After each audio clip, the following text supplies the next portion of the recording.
สวัสดีจ้ามีเข้ามาหรือยัง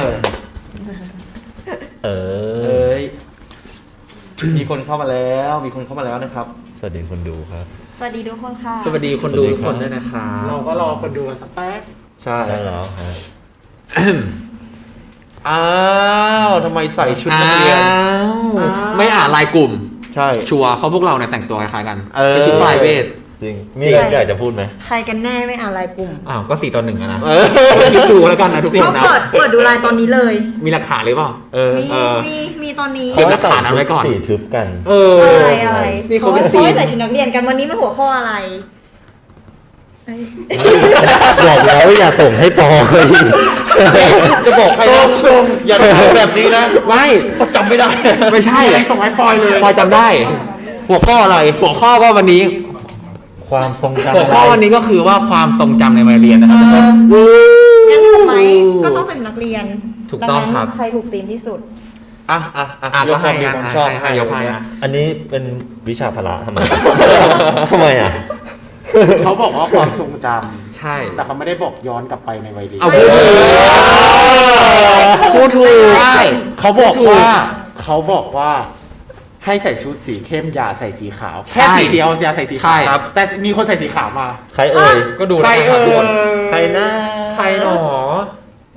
ในแหละสีขาวอยู่คนเดียวตอนนี้ก็ต้องยอมรับผิดไปแต่ว่าจริงๆน้องเขาใส่ถูกธีมแล้วแหละข้อความสีชุดไม่มีแล้วในเราปอยรู้สึกปอยสงสารนายว่าปอยจะเล่าความจริงให้ทุกคนฟังเองนะครับก็คือว่าที่จริงทุกคนต้องใส่ชุดนักเรียนแต่คือว่าพวกเรา4คนมีอุปสรรคนิดหน่อยเพราะพวกเราเนี่ยเจริญเติบโตขึ้นตัวเราเนี่ยโตขึ้นมาครับทุกคนค่อยๆขึ้นเพราะฉะนั้นเดี๋ยวมันไม่ต้องขยายความโตขึ้นอะไรค่อยๆขึ้นค่อยๆโตขึ้นมาถึงตัวค่อยๆโตขึ้นครับทุกคนคือเริ่มขยายว่างั้นตัวเราเริ่มขยายเพราะเราแบบเป็นวัยรุ่นแต่งรุ่น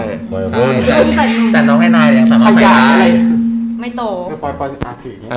ก็คือจะบอกว่าชุดนักเรียนเนี่ยก็ใส่กันไม่ค่อยได้แล้วล่ะซึ่งก็มีน้องนายเนี่ยที่ยังใส่ชุดนักเรียนได้อยู่คนเดียวนั่นแหละไม่โตขึ้นตัวเท่าเดิมจริงๆคือตอนนี้มีคนเข้ามาดูเท่าไหร่แล้วเนี่ยโอ้ยเข้ามาดูเยอะนะ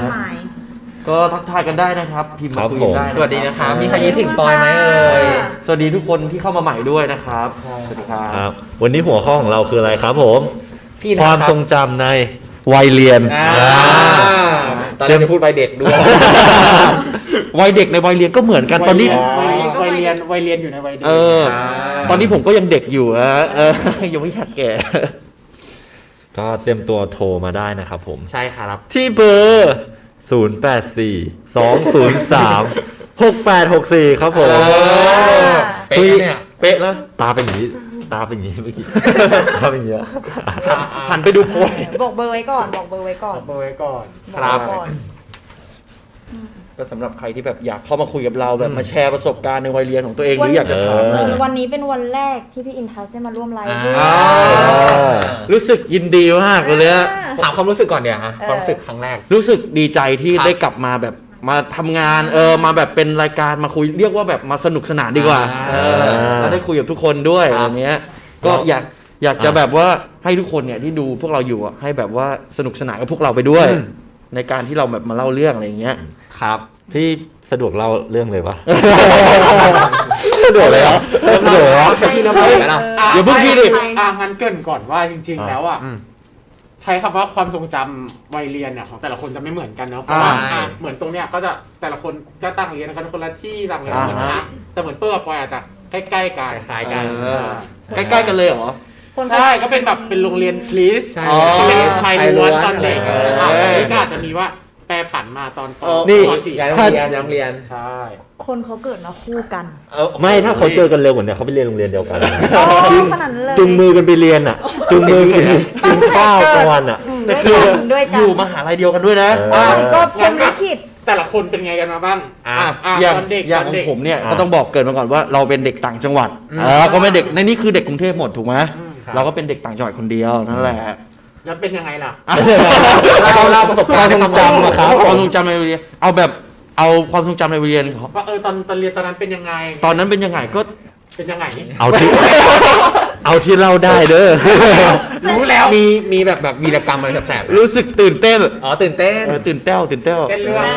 คือมีวีรกรรมแสบๆไหมเหรอไม่ค่อยมีเพราะว่าเราก็เป็นคนดีในโรงเรียน แล้วโรงเรียนพี่เป็นแบบสหะหรือว่า เป็นสหะ อ๋อ โรงเรียนผมว่าเป็นสหะโรงเรียนผมเนี่ยคือเป็นโรงเรียนประจำจังหวัดด้วย อินโทรแล้วมีอินโทรก่อน คือในโรงเรียนเนี่ยเป็นโรงเรียนประจำจังหวัด แล้วซึ่งเราเนี่ยแบบต้องบอกก่อนว่าเราเนี่ย ฮอตไหม อุ้ยทำแบบนั้นสิ คือต้องบอกก่อนว่าเราเนี่ยเป็นนักร้องโรงเรียนด้วยก็เป็นคำตอบว่าฮอตประหลาด ก็ดูแค่นี้ก็รู้แล้วล่ะ ครับ ก็ประมาณนี้ก่อนลองถามลงเชนบ้าง ของผมก็เป็นโรงเรียนดังย่านอุดมสุขครับผม ก็ไม่ดังมากก็ดัมเมเยอร์เฉยๆอะ อันนี้เรื่องจริงป่ะอันนี้เรื่องจริงป่ะ นี่คือเอามาขิงกันเลย ดัมเมเยอร์นี่เป็นลายจุดอะนะ เฮ้ยหน้าปล่อยดูไม่เชื่อเลยเมื่อกี้ อันนี้เพิ่งรู้ อะไรนะแล้วมันดัมเมเชียนทันปะไม่ทันเนาะ ไม่ทันคือผมอะ ดัมเมเยอร์ มีรูปตอนที่คุณเป็นดัมเมเยอร์อยู่นะ ไหนผมขอดูหน่อย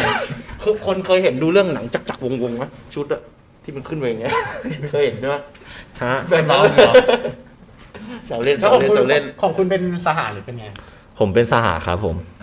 สองคนนี้เรียนสหะมา นุย นุยอ่ะ ชายล้วน ของ ใครที่เป็นโรงเรียน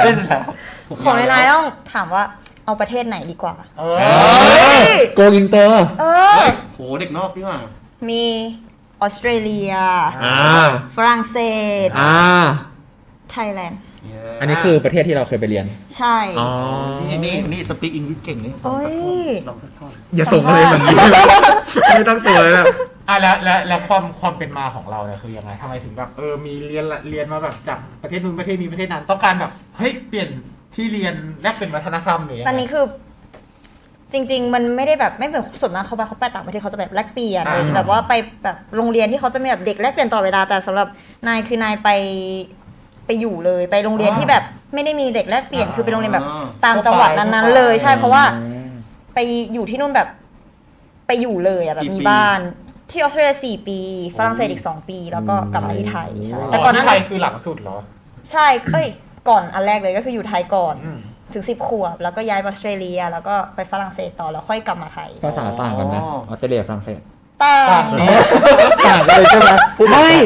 เนี่ยหลังกล้องทำหน้า ออสเตรเลีย อยากรู้เฉย ออสเตรเลียภาษาอังกฤษฝรั่งเศสก็ภาษาฝรั่งเศส อ๋อออสเตรเลียใช้อังกฤษ อังกฤษ แต่ถ้าฝรั่งเศสก็เป็นภาษาเขาเลย ฝรั่งเศสเลย เคยได้ยินไหมภาษาฝรั่งเศส ฟรานซ์ เฮ้ยสักค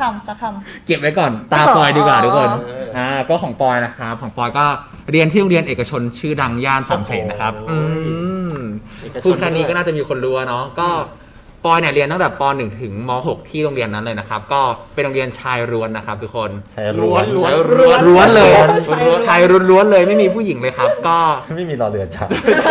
จบไปได้ยังไง ชายล้วนครับก็เดี๋ยวค่อยมาเล่าวีรกรรมนะครับว่าในโรงเรียนปอยทำอะไรบ้าง เกินก่อน แล้วของพี่เปิ้ลอะ แค่เนี้ยเหรอ ครั้งนี้เลย เหมือนมาอวดว่าตัวเองเรียนโรงเรียนดังย่านสามเสนแค่นั้น มันก็บอกมันอวดมาตั้งแต่ตรงนี้แล้ว ตั้งแต่ตรงนี้แล้ว ก็จริงๆ เหมือนอันเนี้ยก็จะเรียนแบบสหะชายล้วนบ้างอะไรบ้างแต่เนี้ยจะเรียนทั้งชายล้วนแล้วก็สหะก็คือเรียนชายล้วนมาก่อนตั้งแต่เด็กเลยจนถึงม.3 และช่วงม.4 ก็จะไปเรียนเป็นสหะซึ่งจริง ๆก็ถือว่าสองอารมณ์นะเพราะจริงๆทั้งสหะแล้วก็ทางไอ้เนี้ยมีข้อดีข้อเสียที่ต่างกันซึ่งจริงๆไม่ค่อยมีข้อเสียเราไม่มีแต่ข้อดีที่แบบ ที่แบบไม่เห แต มือก น ต่าง กั กัน น เล เป็ ย นคนละฟิลจริง ๆ แต่ว่าสนุกหมด คือ แต่ว่าก็ อืม ไม่มีอะไรก็คือตอนเด็กเนี่ยก็คือเรียนโรงเรียนดังย่านบางรัก ทำไมต้องทุกคนต้องขิงกันหมดเลยเหรอ มันต้องนิดนึง เป็นโรงเรียนดังย่านบางรัก อ่า แค่นั้นก็ไม่มีอะไรมากก็พูดชื่อไปทุกคนก็น่าจะรู้จักนะครับ ก็ ชื่อคูเปอร์ แต่ ไม่ใช่เล่นเล่น อยาก ยัง รู้ว่า ต้องมีคนถามว่าคอนแวนเหรอ คนแบนพี่เปิ้ลเรียกคนแบนครับ อาสามศึกษาครับ คอนแวนหนึ่ง อาสามศึกษายิงล้วน ยิงล้วน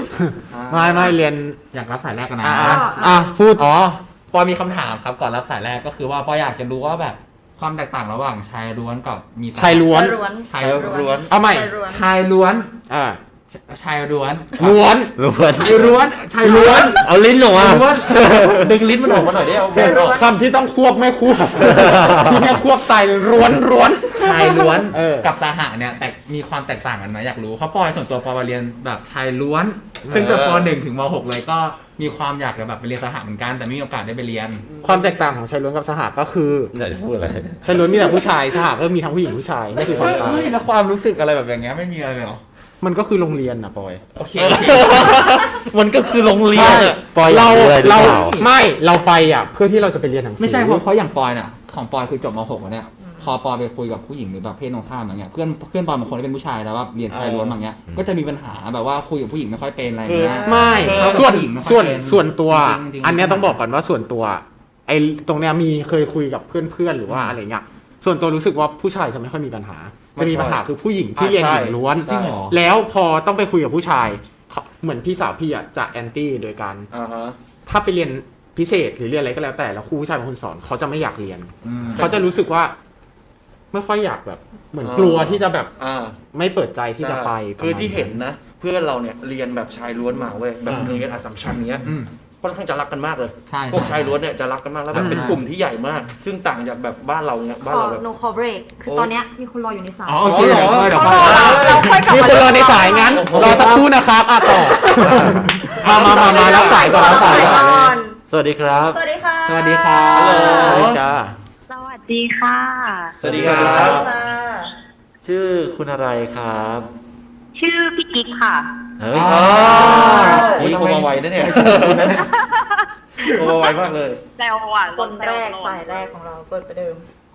ว่าไงจ้าวัยเด็กวัยเรียนของคุณเป็นยังไงครับ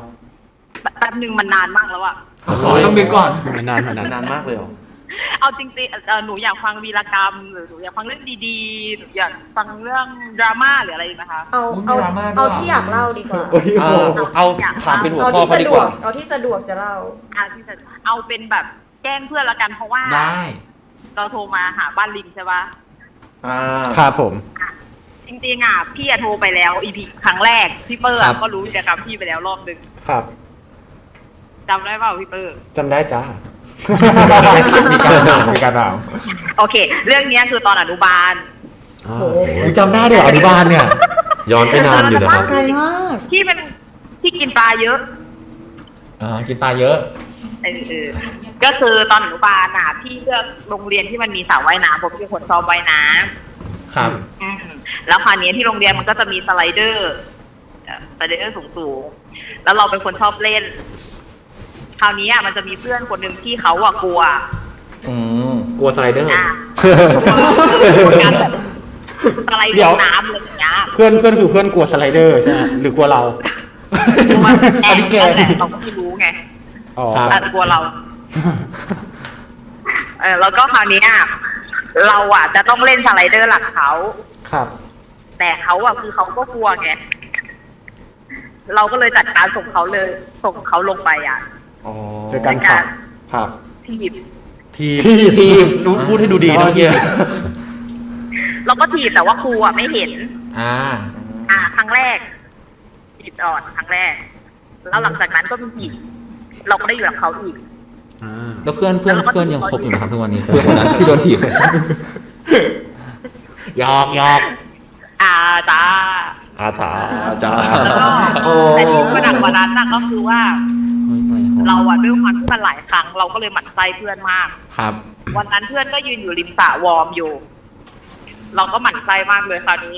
เราก็เลยถีบเพื่อนตกลงสระเลย เฮ้ย เฮ้ยต้องไม่ทำอย่างนั้นนะ เป็นคนใจร้ายมาก ขอโทษ เด็ก ไม่ต้องขอโทษเราต้องขอโทษครับ ตอนนี้ไม่ใจร้ายแล้วนะ อะไรนะ ตอนนี้จะไม่ใจร้ายแล้วใช่ไหม ไม่ใจร้ายแล้วใจดีมากเลย เฮ้ย ตอนเด็กไง เฮ้ย แล้วอันนี้พี่กิ๊กนี่เรียนโรงเรียนสหหรือว่า หญิงล้วนมาครับ เรียนสหตลอด อ๋อสหตลอด อย่าถามเขาอีกนะว่าความ ไม่ถามเลย ไม่ถามแล้วก็อยากรู้เรื่องนี้ แต่จริงๆพี่จะส่งเรื่องไปใน Facebook อีกเรื่องหนึ่งนะ อ้าว วิรกรรมเยอะ มีกรรมเยอะ มีหลายวิธีการ ไม่เยอะ มีความทรงจำที่แบบน่ารักกับอาจารย์นี้ไหมครับ เฮ้ย กับอาจารย์ เพราะว่าทุกคนเนี่ยปอยเชื่อว่าต้องมีแบบ มี อาจารย์ แบ ที่ บ สนิ อา ท จารย์ที่สนิทอะไรอย่างเงี้ย มีค่ะเป็นอาจารย์สอนภาษาญี่ปุ่น โอ้แสดงว่าชอบแบบพูดภาษาญี่ปุ่น ใช่พี่เรียนศิลป์ภาษาญี่ปุ่น ขอสักคำได้ไหมครับพี่กิ๊ก อะไรนะ ขอสักคำได้ไหมครับ ไอสเตรุ เอ้ยแต่มาเซ่ ปอยปอยพูดได้ ไอชิเตรุ ไม่ใช่ มีใครรู้ไหมคำแปล คำว่าอะไร ไม่รู้ครับแปลว่า ฉัน แปลว่าอะไรครับ รักนะ อ่า นักนะคะอะไรอย่างงี้เอ้ย อ่า ไม่เคยได้ยิน ปอยพูดให้ฟังหน่อยดิ เอ้ย คนไหนครับ อยากให้คนไหนพูด เขาบอกปอย เอาป้อยเหรอ ปอย ไอชิเตรุครับ ขอบคุณครับ จ้าอ่ะเล่าต่อ เอาครูภาษาญี่ปุ่นใช่ไหมว่าทำไมถึงประทับใจอ่ะ คือพี่อ่ะเรียนกับครูที่เป็นญี่ปุ่นก่อนซึ่งแบบฟิลครูญี่ปุ่นแบบโคตรดุอ่ะ จ้า ครับ คราวนี้อ่ะเขาก็เปลี่ยนครูเป็นครูคนนี้คือเขาว่าใส่ใจเราทุกอย่างเลยอ่ะจากตอนที่พี่เรียนตอนแรกพี่แค่เอากระเป๋าเข้าไปไว้ในห้องเว้ยแล้วพี่ก็เดินออกจากห้องเลย ก็คือไม่เรียน ก็รู้เลยนะครับว่าพี่กิ๊กเนี่ย ไม่เรียนเลย เฮ้ย หยอก เรียน หยอก แล้วก็ครูคนเนี้ยเป็นครูผู้หญิงเขาก็ทำให้เราแบบกลับมาเรียน อ่า เดิมอะไรอย่างเงี้ย อืม ครับ พี่ตั้งใจเรียนนะจริงๆอ่ะ ก็ได้รู้ ได้รู้เรื่องราวของพี่ ใช่ กิ๊กตอนสมัยเรียน ก็ถือว่าแสบกว่าพวกเราเยอะมากได้ฟังตะกี้นั่งฟังก็คือตะลึงอยู่นะว่า ขนาดที่เพื่อนตกเลยเหรอ ก็ประมาณหนึ่งครับพี่กิ๊กก็ยังไงขอบคุณพี่กิ๊กมากนะครับที่โทรเข้ามาแชร์ประสบการณ์ ครับขอบคุณพี่กิ๊กครับ อยากจะพูดด้วยแป๊บนึง อะไรนะครับ อะไรนะ แป๊บนึงขออนุญาตแทรกสักหนึ่งยกนะคะ เอาหนึ่งยกอะครับ หนึ่งยกด้วย จ๋า บอกแอมนะ จ้า ถือบอยมากๆเลยนะ โอ้โห ไม่คิดถึงคนอื่นเลยเหร โอ้ อ บอกรักกลางอากาศปะเนี่ย ขอบคุณนะครับ พี่ถือเปอร์ด้วยนะครับ ขอบคุณครับ ครับขอบคุณครับ บายค่ะ บ๊ายบายเจอกันนะครับขอบคุณนะครับ ขอบคุณค่ะ ก็ผ่านสายแรกไปแล้วเนาะ สายแรกจบกันไป มางั้นเรามาขั้นต่อที่เรื่องของคนต่อไปนะ เรื่องของใคร เชนครับ คุณเชนก่อนเลยดีกว่า เชนก็ คุณมีอะไรจะอยากเล่าเป็นแบบความทรงจำในวัยเรียนไหม เปิดประเด็นเลยเนาะเปิดประเด็น เอา มา เป็นมูดแบบไหน คือเป็นมูดสั้นๆ แต่แบบว่าก็ ได้ใจความ อ่ะเล่าเลยดีกว่า คือด้วยความที่ของผมเนี่ย อ่าฮะ วันพฤหัสเนี่ยจะเรียนลูกเสือ อ่า แล้ววันศุกร์จะเรียนเหมือนพละอะไรอย่างเงี้ย อืม ซึ่งเวลาเราเข้าแถวอ่ะเราเดินทำความเคารพเวลาเราใส่ชุดลูกเสือเราต้องทำอย่างนี้ใช่ปะ อ่าฮะ เราจะทำอย่างนี้ตอนนะอ ตะ ยู่ เบะ ในโรง ตะ เรีย เบะ น ตะเบะตอน ตะเบะ ตอนเจออาจารย์อะไรอย่างเงี้ยปุ๊บเสร็จเดินเข้าไป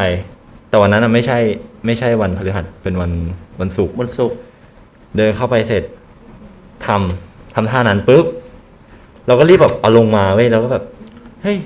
วันนี้มันไม่ใช่วันพฤหัสนี่หว่าลืมแต่ว่าครูอ่ะไม่ได้หันมามองครูเหมือนหันไปข้างหลังไปทำอะไรสักอย่างหนึ่งแล้วเชี่ยรอดแล้วแล้วเดินไปสักพักหนึ่งเราต้องข้ามเพราะเราอยู่อีกตึกหนึงจังหวะที่ข้ามอ่ะเราต้องดูรถก่อนใช่ไหมหันไปอ่ะอีน้องข้างหลังอยู่ ก็คือรู้แล้วว่ากูโดนแล้ว ลูกเสือนี่เรียนวันไหน พฤหัส เพื่อโอ้ต่างๆของผมเรียนวันพุธ จริงๆอ่ะไอที่แบบลืมใส่มาไม่เท่าไหร่ เพราะมันจะมีชั้นอื่นที่ไม่ได้เรียน แต่ไอที่เขาประกาศว่าวันนี้ไม่เรียนนะแล้วเราใส่มาเป็นเราจะเด่น จริง เป็นคนเดียวของ อีกอันหนึ่งก็ใกล้ๆกันเคยแบบว่า นั่งมอไซค์อะไรเงี้ยแล้วแบบใส่รองเท้าอยู่บ้านอ่ะ อ่า ชุดนักเรียนกับรองเท้าอยู่บ้านไปเรียนแล้วก็กลับมาใหม่กลับมาบ้านใหม่มาเปลี่ยน ใจผิดใจผิด จริงๆในเรื่องจริง หนักมาก ใช่ แต่นี่เคยอีเรื่องอย่างเงี้ย ใส่มา แล้วก็ทำไมไม่ได้ก็คือไป คือจริงๆอ่ะเขาไม่รู้ว่าเขาจะเรียกว่าห้องอะไร อืม แต่จะเป็นห้องที่ อืม เหมือนกับสำหรับเด็กบางคนที่แบบ เสื้อเลอะเสื้อเปิดกางเกงเปิดเพราะเด็กช่วงประถมอ่ะมันจะเป็นอย่างนี้ ก็เลยแบบไปขอเขาเปลี่ยนเขาก็เลยให้เปลี่ยนมาก็เลยแต่ไม่มีเข็มขัดไม่เป็ อั น น ไร นี้ก็โชคดีนะ ก็ถือว่าเอาตัวรอด เอาตัวรอดเป็นแต่ปอยให้นานาถามก่อน ไม่แต่เมื่อกี้ตอนที่เกริ่นไว้ อ่า เขาเกริ่นไว้ว่าเขาเคยเป็นรำตอน อ๋อ เรียนอยู่ ให้เดาได้ไหมให้เดาได้พอเดาได้ไหม เดา เดา ตอนประมาณสักม.3 ม.4 อ่ะใช่ไหม ก็เป็นตั้งแต่ ถูกไหม ม.3 ยันม.6 เลย โอ้ย ขนาดนั้นเลย พ เหร อ อ ตำแหน่ง เป็น ไม่ลง เป็น เล ดำนี่ ย คือถือกระทาหรือถือไม้กวาดไปดูเขาอยากเป็น อยากเป็นถือไม้กวาดเอาเลยโซโล่ โซโล่เดียว ใช่ใช่ เล่าให้ฟังหน่อย คือจะบอกว่าตอนแรกอ่ะเป็นเพราะว่าตัวสูง ตอนมสามอะไรเงี้ย แล้วพอมห้ามหกอ่ะเริ่มคล่องแล้วเริ่มไปสอนพอไปสอนแล้วรู้สึกว่า เหมือนเขาก็โหวตว่าให้เป็นไม้หนึ่งไปเลยอะไรเงี้ย ว่าเฮ้ยไม้หนึ่งเลยเหรอ ไม้หนึ่งของคณะสี่อ่ะ อ๋อ ใช่แต่ว่าเคยเป็นของโรงเรียนด้วย อ่า ใช่ เห็นควงอยู่เนี่ยตอนนั้นน่ะ ดำเหรอ อย่าถามต่อสิ ตอนแรกผมก็จะเล่นนะดูชมไม่เล่น ไม่เล่นเนี่ยอย่างนี้ ก็คือ ข้างหลังไม่เล่นอย่าโชว์นะครับผมนี่คือเรื่องราวของผมนะ ก็ ค คื รั อบ เป็นคนฮอต เฮ้ย อยากรู้ว่า คนหรือเปล่า เป็นดัมเมเยอร์นี่ฮอตไหมน้อง เอ เล่น อแบบสาวแบบ แล้ว วิ่งมาแบบ เอา ถ่ายรูป เอาจริงนะ ขอไลน์ เมื่อก่อนอ่ะเป็นคนที่ไม่มั่นใจในตัวเองที่แบบเหรอวะทำไมถึงเลื แล้ อ ว ก มีค เรา นมอง อะไร กันไหม เงี้ย สมัยก่อน มีอะไร มี นะ สิ คนมอง คนเขาไม่ยอมอ่ะ ไม่ใช่นี่ก็หมายถึงว่าคนมองแบบชื่นชมที่ชอบว่าพี่คนนี้เขาเป็นดามเท่จังเลยอะไรเงี้ยมีไหม ถ้าคนเดินมาหา ดีกว่า เดินมาหาพี่แล้วไม่มองพี่ต้องแบบรู้สึกแล้วแหละว่าจะทำอะไรผิดวะไม่ตอนนั้นเราก็แบบไม่ค่อยมั่นใจด้วยแหละ แต่ก็เป็นดราม่าตั้งแต่ม3ถึงม6เลยนะ จริงๆจริงๆ ไม่ คือคนไม่มั่นใจในตัวเอง อยากรู้ว่าความชอบเนี่ยเข้าไปเป็นได้ยังไง อยากลองเฉยๆเป็นคนชอบแบบ อยาก ล ล อ อง งเหรอ อยากลองอยากลองเป็นดูอะไรเงี้ย อ่า ใช่ ก็สนุกดี มีแววตั้งแต่เด็ก จริตจะกล้าออก เวลดัมเมเยอร์เหรอ เอาอย่าเล่นมั่วเนี่ยอื่นเขาอึ้งกันหมดเลย แล้วเขาเล่นสองคนเนี่ย โอเค ครับผม อ่ะมาที่เรา ๆอ่ะหนูเลยเหรอ แนโนวันนี้เป็นแนโน วันนี้มาตีนาโน เออ แน่นโนเขาไปหลายโรงเรียนเหลือเกิน ไม่รู้ ไปทุกโรงเรียน จริงๆบอก น้ำเนาะ บอกก่อนว่าแบบอยากเล่าถึงความแตกต่างของโรงเรียน มา ต่างประเทศกับที่ไทยอันดับแรกเลย ถ้าใส่ชุดนักเรียนตอนอยู่ฝรั่งเศสคือไม่มี ไม่อยู่โรงเรียน ใช่ค่ะ ก็ถามเลย เอ ใช่ไหม อใช่ ก็ไม่ได้จะเล่นอะไร ก็ไม่มีใส่ชุดอะไรก็ได้เขาแบบเพราะอากาศมันหนาวไง เขาไม่มียูนิฟอร์ม แต่ว่าตอนอยู่ออสเตรเลียมีออสเตรเลียมียูนิฟอร์มแต่ว่าเขาไม่ได้ฟิกว่าจะต้องเป็นชุดพละวันไหนหรือชุดนักเรียนวันไหนคือเขามีให้แล้วคุณก็แค่อยากใส่แบบไหนก็ใส่มาอารมณ์แบบว่าจะใส่ชุดนักเรียนมาเล่นพละก็ได้ถ้าคุณสะดวกแบบนั้นอะไรอย่างนี้แต่เขาก็จะแบบหน้าหนาวเขาก็จะมีเสื้อกันหนาวของโรงเรียนให้อะไรอย่างนี้แล้วเขาก็ น่ารัก เขาก็จะมีแบบจริงๆที่ออสเตรเลียค่อนข้างเคร่งเพราะว่านี่อยู่เมืองที่มันแบบแดดร้อนเขาจะค่อนข้างเคร่งการใส่หมวกออกข้างนอก คือถ้าไม่ใส่หมวกตอนกลางวันออกไปเล่นข้างนอกไม่ได้ ไม่ได้เลยเหรอ ไม่ได้เพราะว่ามันแดดมันอันตรายไงพี่มันอันตรายกับ อ๋อ พี่เด็ก ใช่ใช่ใช่ แล้วตอนแดดมันแรงที่ออสเตรเลียเขาก็จะแบบเป็นกฎว่าแบบห้ามใส่เฮ้ยต้องใส่หมวก ถ้าไม่ใส่ออกไปไม่ได้เลย ก็คือแต่ว่าพอกลับมาไทยก็คือเนี่ยชุดอย่างเงี้ยก็คือกลางแดดไม่มีหมวกไม่มีอะไรทั้งนั้น มันจะมีความต่างเรื่องยูนิฟอร์ม ใช่ แล้วก็เรื่องแบบ ใช่ เรื่องของแต่ละที่ที่ไม่เหมือนกันอ่ะที่นู่นเขาอาจจะต้องใส่หมวกเพราะว่าแดดเขาว่ารังสี UV อะไรเงี้ยอาจจะมีความต่าง อันตราย คืออยู่ตอนมอะไร อันนั้นอยู่ป .4 ถึงม .1 4 ถึงม พี่มีคำถามอันนี้ที่อยากรู้ว่า เวลาที่เราปรับตัวเวลาที่ย้ายไปอย่างเงี้ย มีปัญหาบ้างไหมที่ เย แบบ อะเยอะมาก เยอะมาก แรก เพราะว่าอันดับแรกเลยหนูอะเรียนจบป .4 ที่ไทยก่อน อ่า แล้วพอไปต่างประเทศมันต้องป .5 เลยใช่ไหมเพราะออสเตรเลียแต่ว่าหนูไปซ้ำป .4 อีกรอบ เพราะ แล้ว ว่า เราได้ภาษาไหม ไม่ได้ ตอนนั้นอะ เพราะที่ซ้ำเขาไม่ได้ภาษาเนี่ยแหละ คือถ้าหนูขึ้นป .5 เลยมันยากเกินไป เขาก็จะแบบงั้นซ้ำป .4 อีกรอบแล้วก็อ่ะโตที่สุดในชั้นเรียนแหละโตกับเพื่อนเขา2-3 ปีอยู่คนเดียว ปีแรกก็คือไม่เกรดอะไรก็คือไม่ได้คุยไม่รู้เรื่องคือ มี ภา เพื่อ ษาน ไหม มืออย่างเดียว ตอนแรกมีเพื่อนไหม มีคือทุกคนใจดีมาก อ่า ใจดีแบบทุกคนพยายามช่วย พร้อมจะช่วยแบบเอ้ยแบบมีปัญหาอะไรหรือเปล่าอะไรอย่างงี้แล้วคือ ในโรงเรียนไม่มีต่างชาติเลย เราคนเดียวเลย คนเดียว 1 ทั้งโรงเรียน เอเชียคนเดียว ใช่คนเดียว คือเรียนคนเดียวเลย ไปเรื่อยยังไปเรื่อยนักเรียนคนเดียว คนเดียวคนเดียวทั้งโรงเรียนไปมีครูด้วย เรียนเองสอนเอง ไม่ถ้าอย่างเงี้ยถือว่าโชคดีว่าแบบ พอเราปรับตัวแต่เพื่อนก็ ใช่ ช่วย เพื่อนมันมันก็เลยแบบปีเดียวก็คือ ปีแรกจะเป็นปีที่ยากที่สุดที่เหลือก็คือสบาย มันเหมือนมันต้องก้าวผ่าน แต่ว่ามัน กำแพงตัวเอง ใช่ มาให้ได้ มันดัน เนอะ ยากตรงที่ว่ามันย้ายหลายประเทศแล้วมันต้องไปปรับตัวใหมาอีกรอบนึงตัวไปฝรั่งเศสอีก ยากตรงที่ว่าฝรั่งเศสมันไม่ใช่ภาษาอังกฤษ อืม อันนี้ยากสุด คือ อะไร ย้ายไป อะไร ย้ายไปไหนนักหนา เบรกไว้ก่อน ใช่ไหมย้ายไปไหนนักหนา อยากเชื่อรอบโลกเป็นในตัวอย่างนี้เหรอ ย้ายทุก EP เลยไม่รู้ย้ายไปไหน เราประเด็นคือไปอยู่ฝรั่งเศสอ่ะพอจบม .1 อ่ะก็ไปซ้ำม .1 อีกรอบนึงเพราะไม่ได้ภาษาฝรั่งเศส อ๋อ ก็คือเรียนซ้ำ ไม่แต่ ซ้ำ ก็เข้าใจนะอันเนี้ยเพราะว่าเหมือนกับ ส่วนใหญ่อะถ้าเขาจะเริ่มเรียนอะมันก็จะเป็นแบบ1 2 3 4 5 6 ใช่ เป็นแบบเหมือนแบบครึ่งกันอะเพื่อแบบ แล้วประเด็นคือจบม .4 ที่ฝรั่งเศสก็กลับมาซ้ำม .4 ที่ไทยอีก เรียนซ้ำอยู่ นั่นก็ซ้ำ3 ปีอะดิ ซึ่ง ใช่ ซึ่งตอนเนี้ย อายุเท่าไหร่นะ เห็นตอนเนี้ย30 กว่าแล้วนะครับ เรียนอยู่นั่นแหละ เราซ้ำมา3 ปี เรียน นั่นแห ซ้ำ ละ อย่างเงี้ยแต่ว่าเริ่มเข้าเรียนตั้งแต่แบบ อายุ2 ขวบอะไรเงี้ยแบบก็คือ ก็คือไป สอง แล้ว ขวบนี่คือซ้ำม .1 แล้วเหรอ เร็วมาก ไม่คือซ้ำเยอะแต่ว่าพอกลับไทยมาเนี่ยเรียนแค่ปีเดียวก็เข้ามหาลัย เทียบ ก็ปกติกับปกติแล้ว แล้วมหาลัยนี่ซิ่วอีกไหม ไม่ซิ่วแล้วเรียนปกติ ใกล้แล้วเหรอ ไม่เล่าวีรกรรมเข้าเล่าความแตกต่างไงแต่วีรกรรมตอนอยู่ต่างประเทศไม่ค่อยมีเขาชิลวีรกรรมส่วนมากจะอยู่ที่ไทยตอนประถมเรื่องหนึ่งจำได้แบบฝังใจมากก็คือ สนามเด็กเล่นมันจะแบบของโรงเรียนอ่ะมันจะมีแบบคล้ายๆเรือแบบที่เขาขึ้นแบบเด็กเขาเล่นกันก็ไปกับกลุ่มเพื่อนผู้หญิงอะไรอย่างงี้ตอนกลางวันก็ต้องแบบไปเล่นแบบเด็กอะเนาะป .1 อยู่บนเรือ แก๊งผู้หญิงหมดเลยก็เล่นกันได้แบบเป็นกัปตันเรือต่างๆสักพักหนึงมีแก๊งเด็กผู้ชายเดินมาเฮ้ยแก๊งเด็กผู้ชายพี่ป .4 เดินมาเป็นแก๊งผู้ชายล้วนเลย แซว เดินมาอย่างห้าวเดินมาอย่างห้าวเลย น้องพวกพี่จะเล่นลงไปดิเฮ้ยเราทุกคนก็แบบเลิกลักแบบแต่เล่นอยากเล่นเด็กก็อยากเล่นอยู่เขาก็มาเลยจะลงไม่ลงแบบขวดโจกเขาก็เดินขึ้นเรือมาเลยลงไปทุกคนก็แบบลงเฮ้ยลงแบบพี่เขามาไม่ลงมาก่อนผู้หญิงมาก่อนห้าวมาก่อนฉันเป็น1พี่เขาแบบแต่น้องอยู่ป .1 น้องต้องลงไปเศร้าทุกคนก็แบบลงทุกคนลงหนูทำเหมือนพี่กิ๊กเมื่อกี้เลยถีบ ผีผู้ชาย ใช่ถีบพี่เขาตกเรือถีบพี่ผู้ชายพวกหนูมาก่อนพี่หนูต้องได้เล่นพี่เขาทำไงรู้ไหมเขาขึ้นมาต่อย เฮ้ย จริงปะเนี่ย เฮ้ยน่าเลยเหรอ คือเขาเสียเขาต่อยตรงนี้ คือเขาว่าเสียฟอร์มเพราะว่าเขาเป็นผู้ชายแล้วเขาโดนถีบแบบตกเรือลงไปแล้วเพื่อนก็เฮ้ยอย่างเงี้ยเขาก็แบบน้องคนนี้แบบขึ้นมา เฮ้ยต่อยอย่างนี้ด้วยนะ เขาต่อยแบบ ที่ดูในติ๊กต็อก เขาต่อยอย่างแล้วเขาก็เดินไป ไม่ถามมาพี่ชวนหนูเต้นติ๊กต็อกเหรอ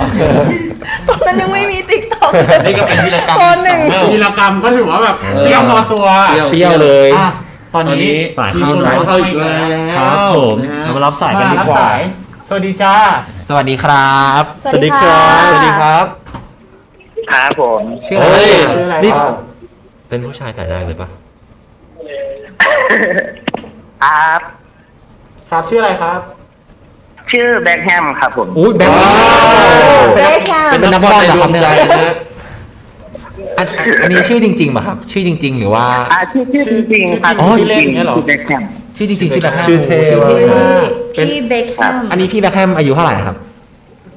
อายุจะ20แล้วครับ จะ24น้อง อ๋อ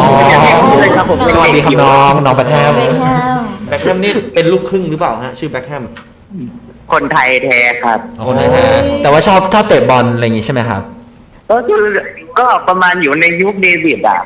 แบ็คแฮมมาพ่อแม่พ่อ อ่า ครับ แล้วอันนี้ก็คือวีรกรรมวัยเด็ก เป็นยังไงบ้างครับ เป็นเรื่องที่ผมจะพูดเป็นอคติสอนใจเลยนะ เป็น ครับ เรื่องที่ ผมจะเอาแผลสดผมพูดให้ฟังเลย ว่ามันถือว่าเป็นเรื่องที่แบบ ค่อนข้างแบบมีแบบ มีข้อคิด ครับมันเป็นเรื่องที่ไม่ดีเลยอ่ะ ครับผม มันไม่ควรทำด้วย โอเค อ๋ ค อ รับ ครับ เรื่องนี้เกิดขึ้นประมาณตอนผมอยู่ป ครับผม .3 ครับซึ่งตอนนั้นผมเป็นเด็กนะ ผมเป็นเด็กเนาะผมก็ด้วยความที่แบบ ผมชอบของเล่น ครับ ผมเนี่ยเรียนอยู่โรงเรียนที่แบบชนบทมาก เป็นเรื่องแปลกมากที่จะได้มีของเล่นหรูๆละล่ะที่ได้จะได้เล่นของเขา ครับ แต่ตอนนั้น ข้างโรงเรียนเขามีร้านค้าขายพวกของเล่นที่แบบผมชอบมากเลย อ๋อเด็กๆเนาะเวลาเห็นของเล่นก็อยากได้อย่างงี้ใช่ไหมครับ ใช่ครับ อันนี้ผมขออนุญาตเลยนะ ถ้าใครจะคิดว่าผมไม่ดีก็คิดได้เลย ผมไม่ว่า ผมเอาแผลสดฟังกันเลย ครับถือว่ามาแชร์เรื่องราว ครับแล้วยังไงต่อครับ เป็นแล้วผมก็คือด้วยความอยากได้ อ่า ที่เคยขโมยตังค์แล้วผมถาม ขโมยตังค์เหรอครับ อะไรนะคะ ผมอยากได้ของเล่น อ่า ผมบอกพ่อแม่ไม่ได้อย่าหาว่าผมโง่หรืออะไรเลยนะ ได้ครับ ครอบครัวผมทำธุรกิจยางปาล์ม500 กว่าไร่ อ๋อ ครับผม ก็ค่อนข้างมีตังค์อยู่พอสมควร อ๋อฮะ แต่ผมได้ไปโรงเรียนเนี่ยได้ตังค์ไม่เยอะไม่ได้ไปซื้ออะไรของเยอะแบบนั้นได้ ครับเข้าใจครับ อ่า ผมก็เลยแบบ ครับ ที่รู้ไหมครั้งแรกผมซิกเงินอ่ะ ผมไม่ได้ซิกน้อยๆเลยนะ อ๋อ ตอนนั้นผมรู้แค่ว่าค่าของเงินน่ะ1,000 น่ะ คือเยอะสุดแล้ว ผมก็เลยซิกเข้าไป 1,000 เลย ซึ่งเอาจริงๆอ่ะถ้าถือว่าช่วงป .3 กับเงิน ผมจริงไปเลย เยอะมาก เยอะ เพราะ มาก เอาจริงๆอ่ะเหมือนส่วนตัวเนี่ยเราเรียนเป็นโรงเรียนคริสต์โรงเรียนที่แบบบางคนบอกอุ้ยเนี่ยเด็กโรงเรียนมีตังค์ก็เถอะแต่เราอ่ะจะได้เงินไปโรงเรียนไม่เยอะแค่พอกินข้าวจริงๆ หนูได้วันละ40เลยตอนประถม อุ้ยตอนประถม อ่าฮะ พี่ได้แค่ ถ้าตอนแบบช่วงป .1 ป .3 ได้แค่แบบ20-30พัน อันนี้ ประมาณนั้น อันนี้คือจิกตังค์นี่คือของใครคุณพ่อคุณแม่ฮะ อันนี้คือซิกตังปู่ครับ ปู่เป็นเจ้าของสวนปู่เป็นเจ้าของธุรกิจแล้วปู่ก็เป็นข้าราชการด้วยเป็นผอ แต่ว่า เป็น เขา ลูกเสือจนเกษียณอายุครับ อ่าฮะ แล้วอย่างนี้ก็คือเราจิกตังค์มาแล้วก็เพื่อไปซื้อของเล่นทั้งหมดเลยอย่างเงี้ยเหรอครับ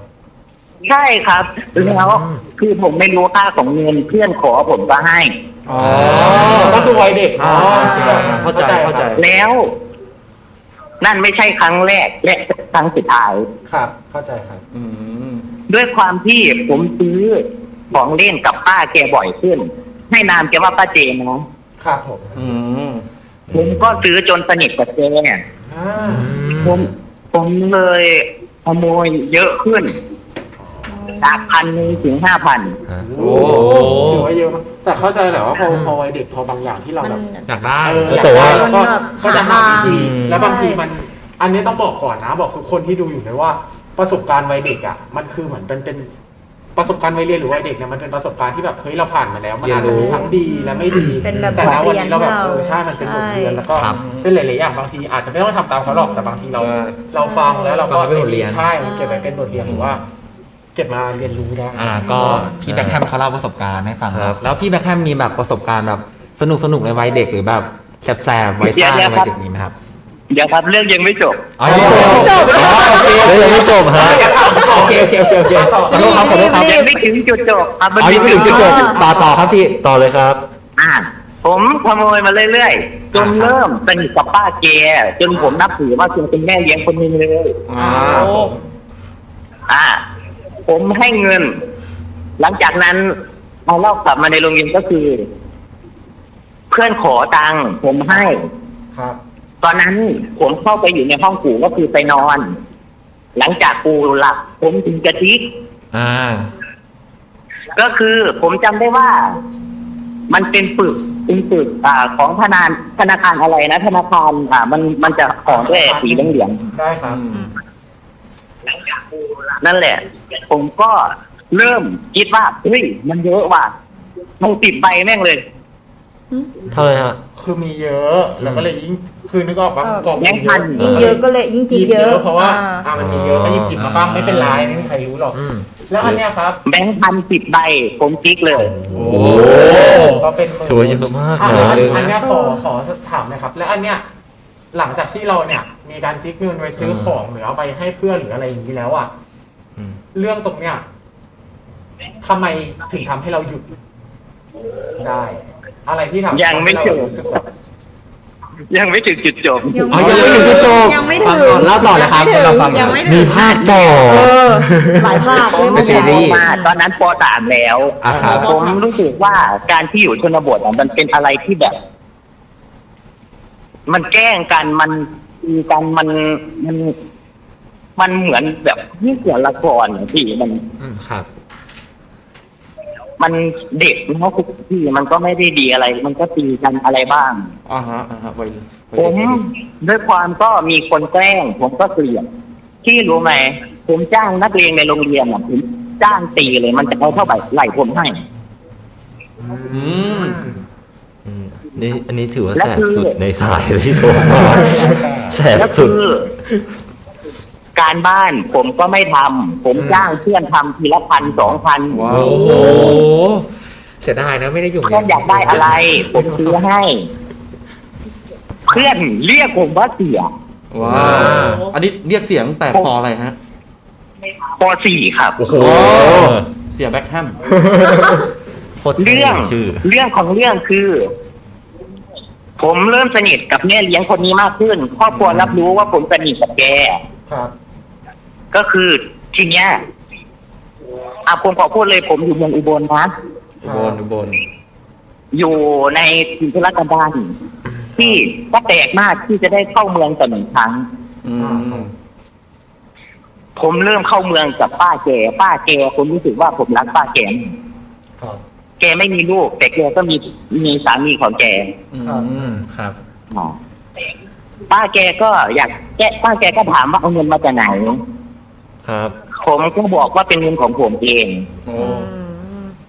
เอาง่ายๆป้าแกก็น่าจะรู้แหละครับ ว่าผมขโมยเงินมาแน่นอน เป็นผู้ใหญ่ด้วยความ แต่ เป็น ป้า ผู้ใหญ่ แกก็ทำเป็นไม่รู้ไม่เห็นไป อืม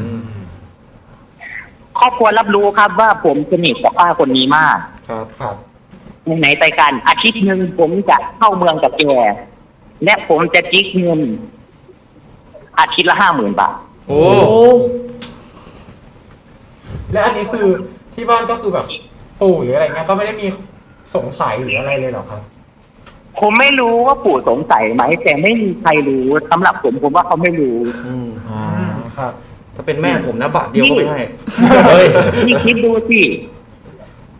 ตั้งแต่ป .4 มาจนถึงป .6 อาทิตย์ละ50,000มันเท่าไหร่ ผมขอแทรกถามนิดนึงนะครับว่าหลังจากที่ได้เงิน50,000ต่ออาทิตย์เนี่ยเราเอา50,000เนี่ยไปใช้อะไรบ้าง ซื้อเป็นสิ่งของหรือว่า ที่ผมออกรถครับ อ๋อออก โอ้ รถแล้วทางบ้านไม่สงสัยหรือแบบไม่มีเอะใจนะครับ ป้าแกบอกว่าเป็นเงินของป้าแกเอง ป้าก็ช่วย หรือจริงๆปู่รู้หรือเปล่า แต่เขาแบบทำเป็นแบบไม่รู้ อืม ปล่อยผ่านเห็นมันเป็นหลานอะไรอ เป็น ย่าง ห เงี้ย ลาน จนถึงท่าน ไปบ่อยๆขึ้น ผมมีรถบังคับ ซึ่งผมไม่เคยมี ครับ ผมมีเฮลิคอปเตอร์บังคับ ผมมีทอง ผมมีบ้านแล้ว ครับ ปูอะไรขายของป้าแกขายของนะฮะก็ยังขายของอยู่ก็เลยแบบ เอาตู้เย็นตู้อะไรมาลงขายแบบเรื่องการค้าทั้งของเรื่องแล้วก็ของกินเรื่อง อืม และตอนนั้นคือ ไม่มีเด็กคนไหนไม่มีรุ่นพี่คนไหนกล้ายุ่งกับผม อื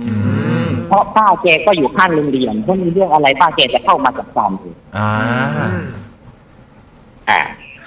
ตอนนั้นผมฟุ่มเฟือยผมยอมรับว่าผมโง่เขลามาก มันก็เป็นบทเรียนนะ เป็น ครับ ประสบการณ์ บทเรียนมาแล้วอะไรอย่าง เป็น เงี้ ป ย ระสบการณ์ที่แบบค่อนข้างแบบ จนที่สุด โหดร้าย ครับผม มีครั้งหนึ่ง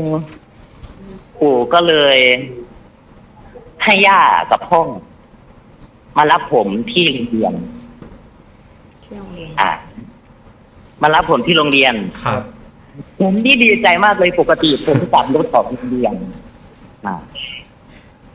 ทีเนี้ยเขาไปถึงบ้าน อืม ปู่ก็เรียกเข้าห้อง ครับ ผมนี่หวั่นในใจแล้วเรียกไปทำไมวะตอนนั้นอยู่ป .6 แล้วนะฮะ กลัวเริ่ม จะปิดเทอม โดน กลัวเริ่มกลัว ได้หรือเปล่า โดนแน่ เออ โดนแน่ โดนแน่ๆปู่เอาตายแน่คิดในใจ ครับ ปู่ ผม บอกว่าให้ถอดกระเป๋า แล้วให้เทกระเป๋าออกมาให้หมด ครับ ก็คือผมเป็นคนชอบวาดรูปมีออกมาก็มีแต่ดินสอยางลบปากกาอะไรแบบนี้ ครับ อืม ปู่ก็ถามว่า เอาเงินไปไว้ไหน ครับเฮ้ยผมขอแทรก ด้วยความ นิดนึง ที่ ฮะตอนนี้เวลา ด้วยความ ใกล้ ที่ จะหมดแล้วฮะ เดี๋ยวขอเร่งอีกนิดนึงฮะ รวบให้หน่อยครับ ถ้าพอใกล้จะจบแล้วด้วยความที่ผม โกหกเก่งโกหกเก่ง ผมก็เลยบอกไปว่า ไม่มีเงินเอาเงินอะไร ครับ กูก็เลยบอกว่ากูตั้งกล้องไว้อยู่ โอ้ โดนตั้งกล้องแล้ว กูรู้มาตลอดว่า เอาตังค์ไปกูรู้ ครับ ครับ จนในที่สุดครูก็เรียกตำรวจมาบ้าน โอ้ โอ้ฮะ ผมจะขึ้นศาลเยาวชนเด็กแล้ว อ๋อ ครูเรียกตำรวจมาบ้าน ครับ แต่ก็ว่าเอาไงจะเอายังไง จะบอกมาดีๆไหมครูผมค่อนข้างดุครับแกอดีตแกเป็นเพชฌฆาต อืม แกก็บอกผมก็เลยยอมรับไปทั้งหมดว่าเรื่องแม่เลี้ยงเรื่องป้าเจนเรื่องเพื่อน อืม เลยตามเก็บเงินครับด้วยความที่ผมเป็นห่วงด้วยผมก็บอกว่าผมเอาให้ป้าแกกับเพื่อนไม่เยอะแต่จริงๆผมให้ไปเยอะมาก ครับ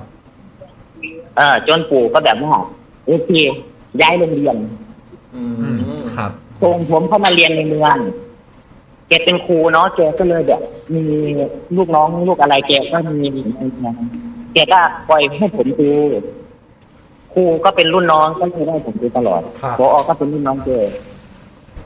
ให้แกดูแล สรุป ทีเนี้ยก็การ สรุปก็คือโดน ก็คือ ทำโทษไปใช่ไหมฮะ ครับ จนสรุปทั้งหมด เงินทั้งหมดทั้งสิ้นที่ผมคิดแล้วผมบวกลบคูณหารอะไรมาเรียบร้อยแล้ว ไม่ต่ำกว่า5 ล้าน โอ้ เพราะว่า คือมัน อาทิตย์ละ50,000 ภายในกี่ปีอะครับ5 ล้าน ก็ตั้งแต่ป ตั้งแต่ป .3 จนถึงป .5 ถึงป .6 ครับ มันเป็นแบบว่าอารมณ์ตั้งแต่เด็กอะยันแบบ แล้วเหมือน โตมาเรื่อยๆสะสมมา ปู่ เรื่ ก็ อย แบบปล่อยเพื่อรอว่าแบบอาจจะแบบ คือปู่อาจจะไม่ปล่อยหรอก วัน แต่ว่าอาจจะถึงจุดที่เขาสงสัย แล้วเขาก็เลยงั้นลองดูสักแป๊บหนึ่งว่าแบบ จะหยุดไหม ทำอะไรจะอะไรเขาก็ เลิกท ใช่ ำสุดท้าย สุดท้าย จริงๆก็ถือว่ามันเป็น ป้าผมกับลุงผมก็ได้รับกรรมไปด้วยการที่แบบต้องหาเงินมาใช้ใช้แล้วไม่มีอะไรจะกินและผมแยกห่างกันเลย ครับ ครับ ครับ โอเคครับ ก็เป็นบทสรุป ก็ ก็เป็นบทเรียนในชีวิต เป็นบทเรียนให้ทุกคนได้ ขอบคุณนะครับที่มา ๆ ขอบคุณ ประสบการณ์ น้องแบ็คแฮมนะครับ ครับ เดี๋ยวผมขอถามอะไรอย่างหนึ่งก่อนได้ไหม ครับ ได้ครับ เผอิญว่าตอนนี้ผมเรียนวิจิตรศิลป์อยู่ที่วิทยาลัยอาชีวศึกษาอุบลราชธานี ครับ ครับ ผมได้วาดรูปพี่เป้ยกับพี่ปอยอัดกรอบไว้ผมไม่รู้ว่าผมจะส่งให้ยังไงไม่รู้ว่าจะส่งไปทางไหนดี ได้ครับเดี๋ยวอันนี้เดี๋ยวให้ทีมงานเนาะ ใช่ครับ หรือว่าส่งมาตามออฟฟิศบริษัทก็ได้ลอง ครับ ทักไดเรกมานะค ใช่ รับ ครับ บริษัทอยู่สามารถส่ง พี่ มาได้ ไตรเคชั่นครับ พี่อินดาอยากได้ไหมครับ อะไรนะฮะ พี่อินดาอยากได้รูปไหมครับผมจะ อ๋อ วาด กำลังจะบอกเลยให้วาดพวกผมด้วย ขอบคุณมากที่บอกผม เดี๋ยวผมไม่วาดทั้งหมดเลย แต่ตอนนี้ผมวาดให้พี่ซูเปอร์กับพี่ปอยเรียบร้อยแล้ว2 คน ยินดีนะครับ น่ารักมากๆเลย ครับเดี๋ยวพี่สองคนเดี๋ยวผมส่งให้นะครับ ครับผ ขอบคุ ม ณครับ ขอบคุณครับ ขอบคุณ ขอบ นะ คุณ เจอกันนะครับ เจอกันนะครับ บ๊ายบาย ครับ บ๊ายบาย เอ้ย แล้วดู ของใครวะ ไม่ก็ที่บ้านเอาไปจ่ายเงิน อ๋อก็ถือว่า ก็คือ เด็ก ไปจี๊กแล้วก็แบบที่บ้านรู้ที่บ้านก็เลยจ่ายเงินแล้วก็ ใช่อุ้ยตอนนั้นอนุบาลเท่ากันแล้ว อนุบาลอันนั้นเด็กมากคุณเคยไหมครับ เคยตังไม่เคยอยากได้คือขอเลย ขออย่างเดียว ใช่อยากได้เพิ่มก็ขอ เยี่ยม ขออ เด็กเรียนอะ เรา ปอยเนี่ยปอยจำได้เลยปอยเนี่ยจะขโมยปอยจำได้2 ช่วงว่าปอยเคยขโมย ขโมยรถ การ์ดเตาะ อะไรนะ การ์ดเตาะที่แบบเป็นการ์ด ไอ้เนี่ยแบบการ์ดที่เกี่ยวขึ้นเหรอ ใช่ที่เขาชอบเตาะกันมีช่วง สปอนเซอร์ มันจะมีการ์ดวงกลมอ่ะพี่เคย อ๋อ เล่นไหม ไม่เคย ที่เป็นเตาะเตาะ เคย นั่นแหละขโมยของเพื่อน นี่เล่นแต่สปอนเนอร์ที่เขามาต่อกันหน่อย แล้วก็เคยขโมยลูกบอลพลาสติกของ ไหนลองต่อดิลองต่อ เฮ้ยตลกตลก นี่เอาจริงๆนี่ก็เคยแต่ว่า ขโมยอะไร นี่แหละ เคย เอาจริงๆเป็นตั้งแต่อนุบาล เห็นอยู่ แล้วมัน ทำให้หน่อย กับ ทำให้หน่อย เขาไม่นิ่งอะเราตอบ โอ้โหไปครับเห็นด้วย ไม่จบแล้วนะ ไม่ต้องหูหลุดไง ไม่ต้องหูมันจะหลุดเนี่ย แล้ว บอกเฉย แล้ว ต่อไป อ่ะ เราจะรับสายอีก ฮะแล้วเราก็ เดี๋ยวเราจะรับสายกันอีก1 สายนะครับ มา สวัสดีครับ สวัสดีครับ ฮัลโหลทุกคน สวัสดีค สวัสดีครั รับ บ ค่ะ ชื่ออะไรค ฮัล รั โหล บ ได้ยินเปล่าได้ ได้ยินครับ พี่ฟองเอง อ๋อ ขอทุกสายเลยนะ ครับ ก็ อ้าวครับแล้วก็เงียบสิ รอ งั้นก่อนที่จะเริ่มเล่าเรื่องคิดถึงทุกคนนะ ไม่ถึง ครับ โอเค เราเล่าเรื่องอะไรนะย้อนวัย เริ่มเลยครับ ก็จะเล่าให้ฟังตั้งแต่เด็กเลยตั้งแต่อนุบาลจนถึงม.3อ่ะ ครับ พี่เรียนที่โรงเรียนเอกชนแห่งหนึ่งแถวๆบางเขน เฮ้ยจะขิงหรอเนี่ย ชื่อดังไหมฟัง ป้าเคยไปถ่ายละครที่นี่ด้วยนะ โอ้ย คือพี่ปองเล่นเองเลยใช่ไหมครับ ไม่เปอร์เคยไปครับผม ก็โรงเรียนนี้เนี่ย มันจะมีจุดเด่นอยู่อย่างหนึ่งก็คือมันเป็นหลักสูตร Neo Humanist คือขอแปล รู้จักหลั ให้ กสูตรนี้ไหม อะไรนะคะ หลักสูตรเนี้ย เป็นหลักสูตรที่มุ่งเน้นให้นักเรียนอะแบบ positive thinking อะแบบคิดบวก ใช่ก็คือร่างกายแข็งแรงแล้วก็คิดบวก ที่โรงเรียนเนี่ยจะมีสนามเทนนิสประมาณ6 คอร์ต ครับ มีแบบเน้นกีฬามีลงยิมมีอะไรเงี้ยเน้นให้นักเรียนทุกคนเล่นกีฬา ครับ ซึ่งเด็กโรงเรียนเนี้ย ก็จะเหมือนแบบค่อนข้างคิดบวกตอนเช้าเนี่ย เข้าแถวเคารพธงชาติเสร็จแล้วมีสวดมนต์ใช่ไหมเหมือนโรงเรียนทั่วไป ครับ แล้วเราก็จะมีร้องเพลงด้วยซึ่งมันไม่ใช่เพลงโรงเรียนหรือเพลงอะไรนะ เพลง แบ จั บบ ชา สมัยเราเดินเพลงแบบbring me to life ก็ร้อง แบบเพลงร็อกเพลงแบบ เพลงร็อกก็ร้องเหรอครับพี่ปอง อะไรแบบเนี้ย เหมือนเป็นการแบบคลายเครียดป่ะครับ หรือว่าเขาเรียกว่าอะไรอ่ะ ใช่เป็นการแบบเขาลงแบบรับหลักสูตรเนี้ยเขาเชื่อว่า ถ้านักเรียนมีความสุขถึงจะเรียนได้ เด็กชอบร้ แบ อง บ เพล มี ง ร่างกายแข็งแรงมีความสุขถึงจะเรียนได้ อันนี้เป็นเรื่องจริงนะ ใช่ใช่ อันนี้เรื่องจริง แล้วเด็กโรงเรียนอมาตย์เนี่ยก็คือใส่ไพรเวทได้มาตั้งแต่แบบ20 ปีที่แล้วอ่ะคือตั้งแต่เปิดโรงเรียนมาใส่ไพรเวทได้ ได้หมดเลย ใช่คือถ้าใส่ชุดไปผิดหรือคิดจะไม่ใส่ไปก็ไม่มีใครว่าอะไร ครับผม ไม่ใช่ไม่ใส่ชุดนะไม่ใส่ชุดนักเรียน ใส่ชุดอะไรไปก็ได้ ใช่ จะใส่ ซึ่ง ชุดนักเรียนไม่ใส่ เด็ก เขาไม่ว่า เด็กโรงเรียนเนี้ยก็จะอะไรนะ ไม่มีอะไรครับผม ต่อเปล่า อ๋อซึ่งเด็กโรงเรียนเนี้ยเขาก็จะมีความคิดที่ค่อนข้างแตกต่างกับโรงเรียนอื่น มันก็ไปในทางบวกนะ เหมือนแบบนักเรียนก็จะค่อนข้างแบบแฮปปี้เรากับครูเราคือแบบรอสมัยก่อนมันจะมีช่วงหนึ่งที่เขาล้อชื่อพ่อแม่กันใช่ไหม จ้า ใช่ ช่วงนั้นฮิตมากเล่นบอลลูนเรียกชื่อคือต้องเรียกชื่อพ่อเพื่อนอะไรเงี้ย มีexample ไหมครับพี่ปอง ซึ่งจริงๆ คือเด็กโรงเรียนเนี้ยล้อชื่อพ่อครู พ่อครู แล้วครู เหรอครับ ก็ไม่ว่า ใช่เหมือนแบบนักเรียนเป็นจุดศูนย์กลางค่อนข้าง แต่ก็ไม่ได้แบบหยาบคายนะแบบล้อเล่นกับครูอะไรแบบนี้ น่ารักน่ารักแนวน่ารัก ใช่ ครูก็ แล้ว ไม่ ก็ ว่าเหรอครับ ไม่ใช่ครูก็ไม่ว่านะ ไม่ว่า ไม่ว่าตีเลยครู ก็ ผู้หักคะแนนครับ เสร็จแล้วเนี่ย พอตอนขึ้นม .4 เนี่ย เราย้าย เพราะว่าเราเรียนสายวิทย์ไม่ได้ เราไปสอบเข้าโรงเรียนรัฐบาล ครับ ซึ่งก็อยู่แถวๆโรงเรียนเดิม ใกล้ๆสี่แยกหลักสี่ ก็เข้าไปเรียน ซึ่งความทรงจำในวัยเด็กอะกับเราที่เรียนเอกชนแล้วย้ายไปรัฐบาลอะคือเหมือนเราเข้ากับเด็กรัฐบาลไม่ได้ เข้าใจครับ มันจะมีความแบบนึกออกใช่ไหมมันจะมีความแบบเด็กรัฐ มัน บา มี ล ความ เขา แต จะ ก ค่อน ต่าง ข้างแบบ เรื่องแบบ โตกว่า การใช้ชีวิตหรือว่าอะไร ตอนนี้เหลือ เขาจะเป็นผู้ใหญ่กว่า อีก โตกว่า 2 นาทีครับผม อะไรนะคะ ตอนนี้เหลืออีก 2 นาทีฮะ ต่อแล้ว อ๋ ค อ รับพี่ป โอ อง เคได้ ก็เด็กรัฐบาลเนี่ยเขาจะโตกว่า ค พ รั อบ วันแรกที่เปิดเทอมอะก็คือมีปัญหากับเพื่อนเกือบทั้งห้อง เราจะเป็นเด็กที่แบบ พอเจอเด็กด้วยความที่โรงเรียนเราเล็กอะเรารู้สึกว่าทุกคนคือเพื่อนเราใช่ไหมพอเราไปถึงรัฐบาลปุ๊บเราก็อ้าวหวัดดีชื่ออะไรอะไรเงี้ย ซึ่งเขาอะจะเรียกกันด้วยชื่อจริง ครับ แต่เราอะจะเรียกแบบ เราไม่เคยเรียกเพื่อนด้วยชื่อจริงมาก่อน จริงๆ ที่โรงเรียนคือทักกันด้วยชื่อจริงเลยวันแรก แบบยังไงนายสมพงษ์นายกิษณพงษ์อะไร ซึ่งจ เงี้ย ริงๆอ่ะ ใช่แบบนายกิ ตอน ษณ เด็ก พงษ์ ก็เป็นแบบนั้น แล้วก็จริงๆ แต่พอเริ่มโต เรียนแบบ มา นี้ เขาจะเรียกชื่อเล่น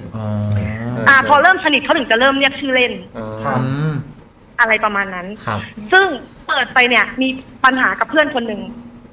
ชื่อปลาบอกได้ด้วย โอ้ย เขาอยู่ใน แอบแรงนะเนี่ย ขาก็บอกเพื่อน กลัวเพื่อนจำไม่ได้เหรอ เฮ้ ค ย รับ ตอนนี้เป็นเพื่อนกัน อ๋อตอนนี้เป็นเพื่อนกันแล้วอ๋อ ใช่เขานั่งอยู่แล้วเขาก็บอกว่าเฮ้ยแกหยิบกาวหนังไก่ให้หน่อยดิ กาวหนังไก่ รู้จักกาวหนังไก่ไหม ไม่ รู้จัก เป็นไงอะ บางคนก็รู้บางคนก็ไม่รู้ใช่ไหมแล้วเราแบบเรียนเอกชนมา เราเรียกว่าเทปกาวติดสันปก คล้ายๆวัคซีน ใช่ เราก็เลยหัวเราะแล้วก็แบบว่าอะไรคือการขอหนังไก่เพื่อนด้วยความที่แบบโรงเรียนเราอะไรก็ได้โรงเรียนเก่า อย่าบอกนะ แล้วก็แบบเฮ้ยอะไรคือกาวหนังไก่อ่ะแล้วเขาก็เหมือนแบบโกรธเราแล้วแก๊งนักเรียนรัฐบาลก็เหมือนแบบเฮ้ยไอ้นี่ไม่มีมารยาทเลยอ่ะ เข้าใจ เหมือนแบบมันหัวเราะอ่ะมันหัวเราะเราหัวเราะเยาะเราอะไรแบบนี้ซึ่งเราอะเปล่าแล้วเราก็ไม่เคยรู้แบบเราก็ไม่รู้ว่าเขาโกรธเรา จนมีวันหนึ่งเขามานัดเราไปหลังโรงเรียน ว้าว โอ้โห นัดไปหน้าห้องน้ำหลังโรงเรียน จ้ะ ครับ เราก็ไม่รู้เรื่องอะไรเราก็ไป คือเขาเรียกไปท้าตบ ว้าวแค่ก้าวหนังไก่ไง พี่ฟองก็เลย ต จับ อน ไป นั้ ที น นึ ด้ว ง ยความที่เราก็แบบเก่าพอตัวเด็ก อ๋อนั่นไง ครับโรงเรียน ๆเรายกมือไหว้ขอโทษก่อนเลย โอ้โหจบซะดีเลย เราแบบโกรธเราเรื่องอะไรอ่ะคือเราไม่รู้เรื่องเลยอะไรแบบเนี้ เข้าย ใจนะเข้าใจ จบ ย ซะ อม สุด ยอมสุดๆอะไรแบบเนี้ย พีคตรงนี้แหละ ไม่ผมว่าเรา จากนั้นก็แบบมีอีกหลายเรื่องที่แบบปรับตัวไม่ได้อะไรแบบนี้ เราก็ไม่เข้าใจนะว่าแบบเฮ้ยจะมาอะไรกับเราวะเราทำไมอันเนี้ย ใช่แบบเราไม่รู้ว่าเขาโกรธอะไรเรานักหนาเรามาจาก เฮ้ยขอโทษนะเข้าใจอะไรผิด ก้าวหนังไก่คือแล็กซี่ อุ้ย ถ้า เรา เป็น ขอโท Tipper ษสุดๆเลยยกมือเสมอหัว เป็น เลย ดิปเปอร์ ไม่สู้ ไม่ บอก สู้ เลยว่าไม่สู้ สู้ คนเราไม่สู้คน ความจริงอยากเล่าต่อไปถึงมหาลัยด้วยแต่หมดเวลาให้คนอื่นโทรบ้างก็ได้ ได้ เดี๋ยวเรายังมีวีคอื่นๆให้คุณเล่า ใช่ยังมี โทร หลาย โทร เรื่อง วีคแต่ว่าโทรไม่ค่อยติดบ้างไม่ติดบ้าง มา ขอให้โทรติดครับ ครับผม ได้แต่ว่าหลักๆที่โทรมาก็คิดถึงทุกคน ครับ ดูแลสุขภาพด้วย คิด นะ ถึงเหมือนกันนะ ขอบคุณมากนะ ขอบคุณครับขอบคุณครับ โอเคสวัสดีค่ะ บ๊ายบาย ก็คือจริงๆอ่ะ อืม ความต่างเนี่ยเหมือนถึงพี่ถามนายตอนแรกว่าแบบเฮ้ยเราไปเรามีการปรับตัวหรืออะไรไหมเพราะขนาด ใช่ใช่ โรงเรียนเราโรงเรียนไทยด้วยกันอะ ใช่ ย้ายไป กันเองยัง คนละโรงเรียนอ่ะ แต่พอสังคมเปลี่ยนอะเรายังต้องปรับตัว คิดต่าง ใช่ คิดต่าง ใช่ ไม่เหมือนกันแต่ละแบบ ถึงเรื่องของน้องปอยฮะ อ่ะมาของ วีรกรรม เจ้าปอยวีรกรรม เรื่องของปอยข้ามไป โอเคไปเปิดเลยได้ตะกี้อยากจะแบบว่าพูดในเรื่องที่แบบว่าโรงเรียนรัฐบาลกับเอกชนเนี่ยที่ ครับผม เอกชนแล้วเข้าไปเรียนรัฐบาลต้องปรับตัวอะไรเงี้ย อ คือพี่ชายปอยเรียนรัฐบาลมาก่อนแล้วปอยเรียนเอกชนมาตั้งแต่เด็ก ครับอืม อะไรเงี้ยครับแล้วพอ อันนี้เป็นประสบการณ์ที่ปอยเคยเจอมานะ อ่า ปอยรู้สึกว่าแบบคนที่เรียนรัฐบาลจะมีความแบบความโตมากกว่าเรียนเด็กเอกชน เพราะว่าเด็กเอกชนเนี่ยจะมีความแบบพ่อแม่จะไม่ค่อยปล่อยหน่อยแต่รัฐบาลเนี่ยปอยรู้สึกว่าพ่อแม่จะปล่อยก็เลยทำให้เขาดูโตขึ้น เขาเรียกว่ามีประสบการณ์ มีประสบการณ์ชีวิตมากกว่า เออ ประมาณเนี้ยครับ อ่ะก็ถึง โรงเรียนปอยใช่ไหม โรงเรียนปอยนะ อยากจะถามอะไรบ้างมีใครอยากถามอะไรไหม อยากถาม คุณพูดสิ ว่า คุณ เดี๋ยว เมื่อไหร่ เจาะ จะพูด เดี๋ยวเจาะเองว่าอยากรู้ไหน เล่า เล่น ก่อน ก่อน เล่ามา วีร ก่ กรรม อน ก่อนว่าคุณใช้ไม่ใช้คำว่าวีรกรรมดีกว่าใช้คำว่าความทรงจำที่เราอยาก อยากเล่า อยาก ใช้ จะ คำว่า อาจจะเป็นเรื่องราวดีๆก็ได้ไม่ใช่วีรกรรม ได้ใช้คำว่าสมัยก่อนเด็กๆคือยังไม่รู้เรื่อง เออ อย่าใช้คำว่าวีรกรรมเลย เด็ก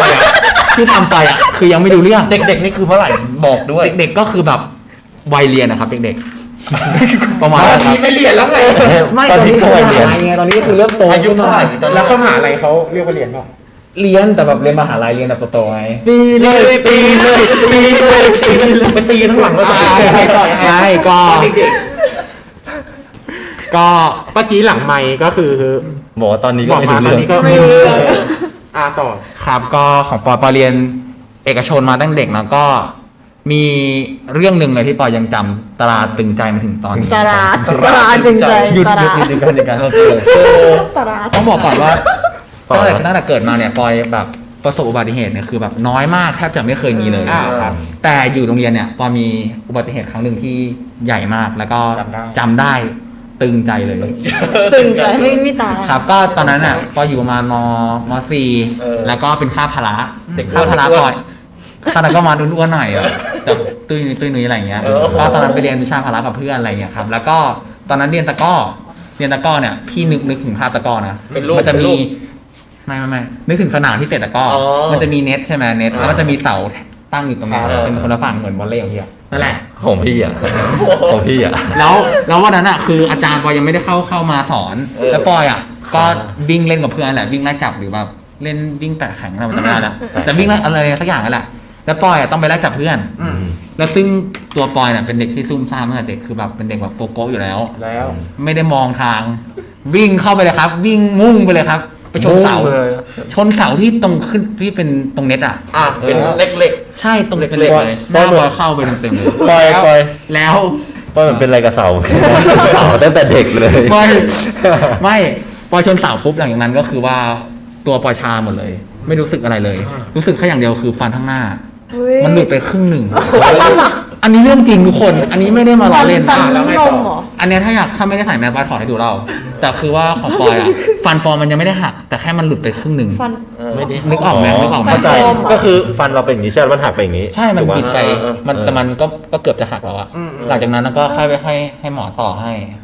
แต่คือเกือบจะหลุดอยู่แล้ว ทุกวันนี้ก็ยังเป็นอยู่ แต่ทุกวันนี้คือเชื่อมไปแล้วให้หมอเชื่อมให้ ไม่ก็คือมันเหมือนกับว่าพวกเนี้ยถ้าแบบเราไปหาหมอทันนะเหมือนที่เขาบอกเก็บฟัน เหมือน แค่ รากยังไม่ตาย เสีอะไรใช่รากมันยังไม่ตายมันก็สามารถ ก็ต่อได้ เจ็บไหม ชาไปหมดเลยตัวเล แต่ ย เข้าใจว่าคือชามาก ฮะ เคยมีอยู่ครั้งหนึ่งเคยเล่นบอลกับเพื่อนแล้วโดนบอลอัดหน้า ไม่ใช่ฟันหน้าฟันกรามแตก แตก จริงแต่ว่าอันนั้นน่าจะเป็นฟัน ต้อง หน้า แรงแค่ไหนอะฟันกรามแตก แบบกรามมันแตกแบบแตกออกมันไม่ได้หักอ่ะ เนี่ยผม เลิกเล่นเลย ตายนะ เลิกเล่นเลย ของปอยไม่แตก แต่ เนี่ แบ ย บหัก เชื่อว่าทุกคนอะสงสัย อืม จากเรื่องที่ปอยเล่ามา อ่า ควบกล้องยังไงวะ อยู่ตรงนี้ มันไปแล้ว อ๋อเราเล่น ไอ้คุณก็เป็นตั้งแต่เด็กเป็นคนที่ไม่ได้ออกรอ มัน ลิง ฝึก กับ ได้มันฝึก รอเรือ ได้ ชัดเจนเท่าไหร่ ได้พี่เป็นกำลังใจให้สู้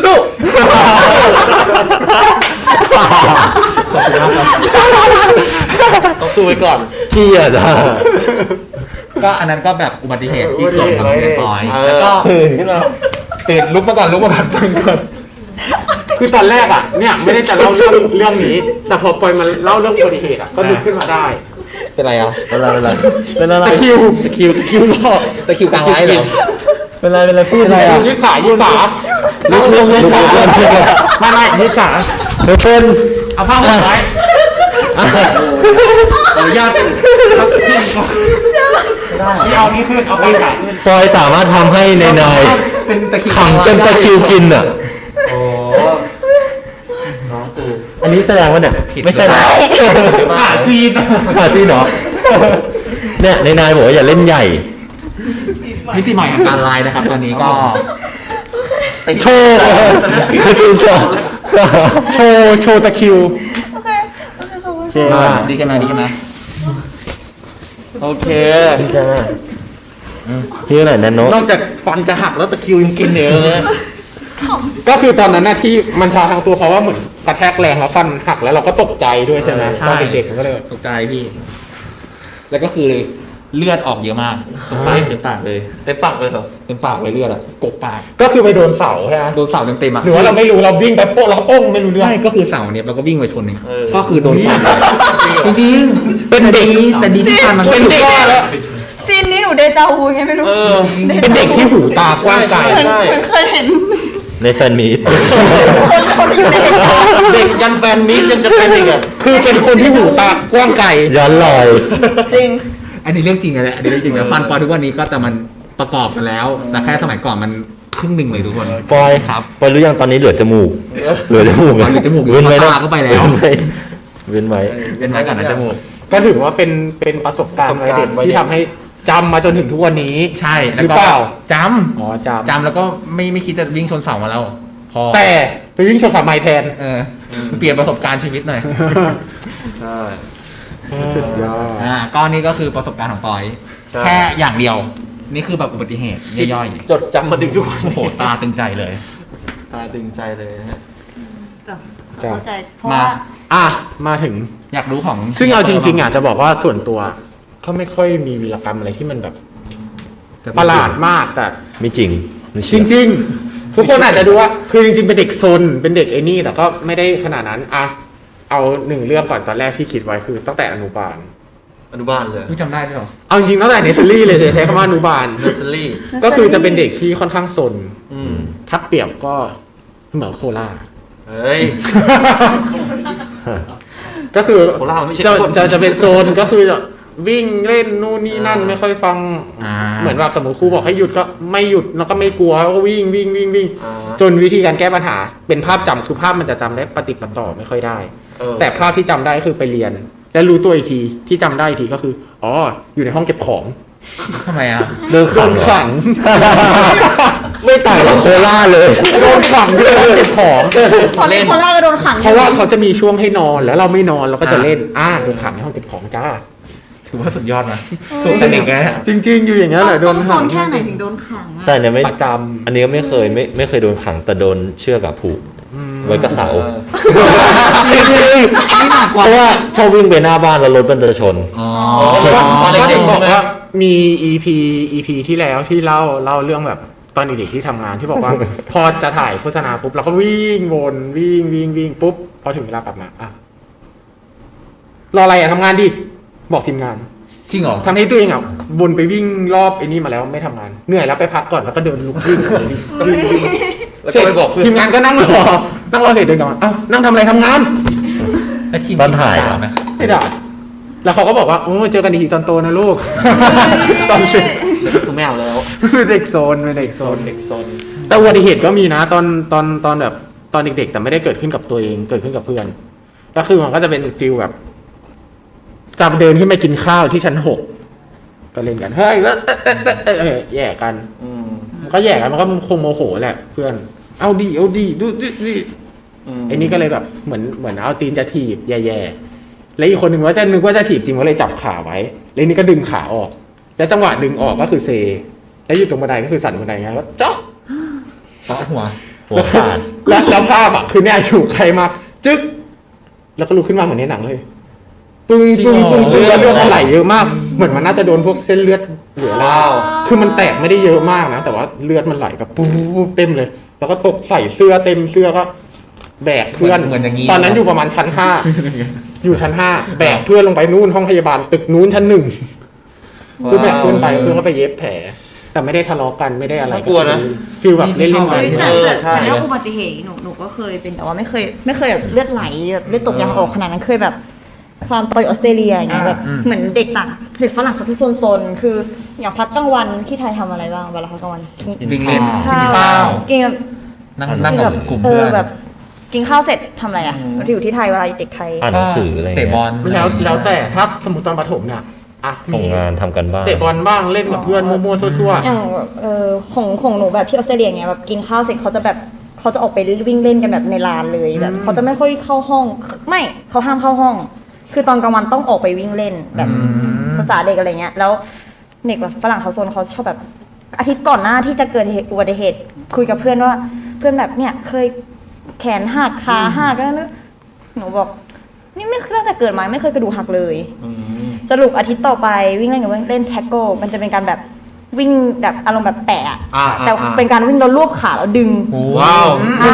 ฝรั่งเล่นอย่างนั้นเลย แล้วก็ เพราะ เนินกับทีม แท็กโก้ใช่ก็คือมันก็อารมณ์แบบพอเราโดนรวบตัวเราก็ทิ้งตัวลงไปไงเราก็แบบต้องรู้ตัวเองแต่นั้นคือโดนเพื่อนวิ่งมารวบปุ๊บเอาศอกลงปอกเสียงลงปุ๊บเสียงดังป๊อก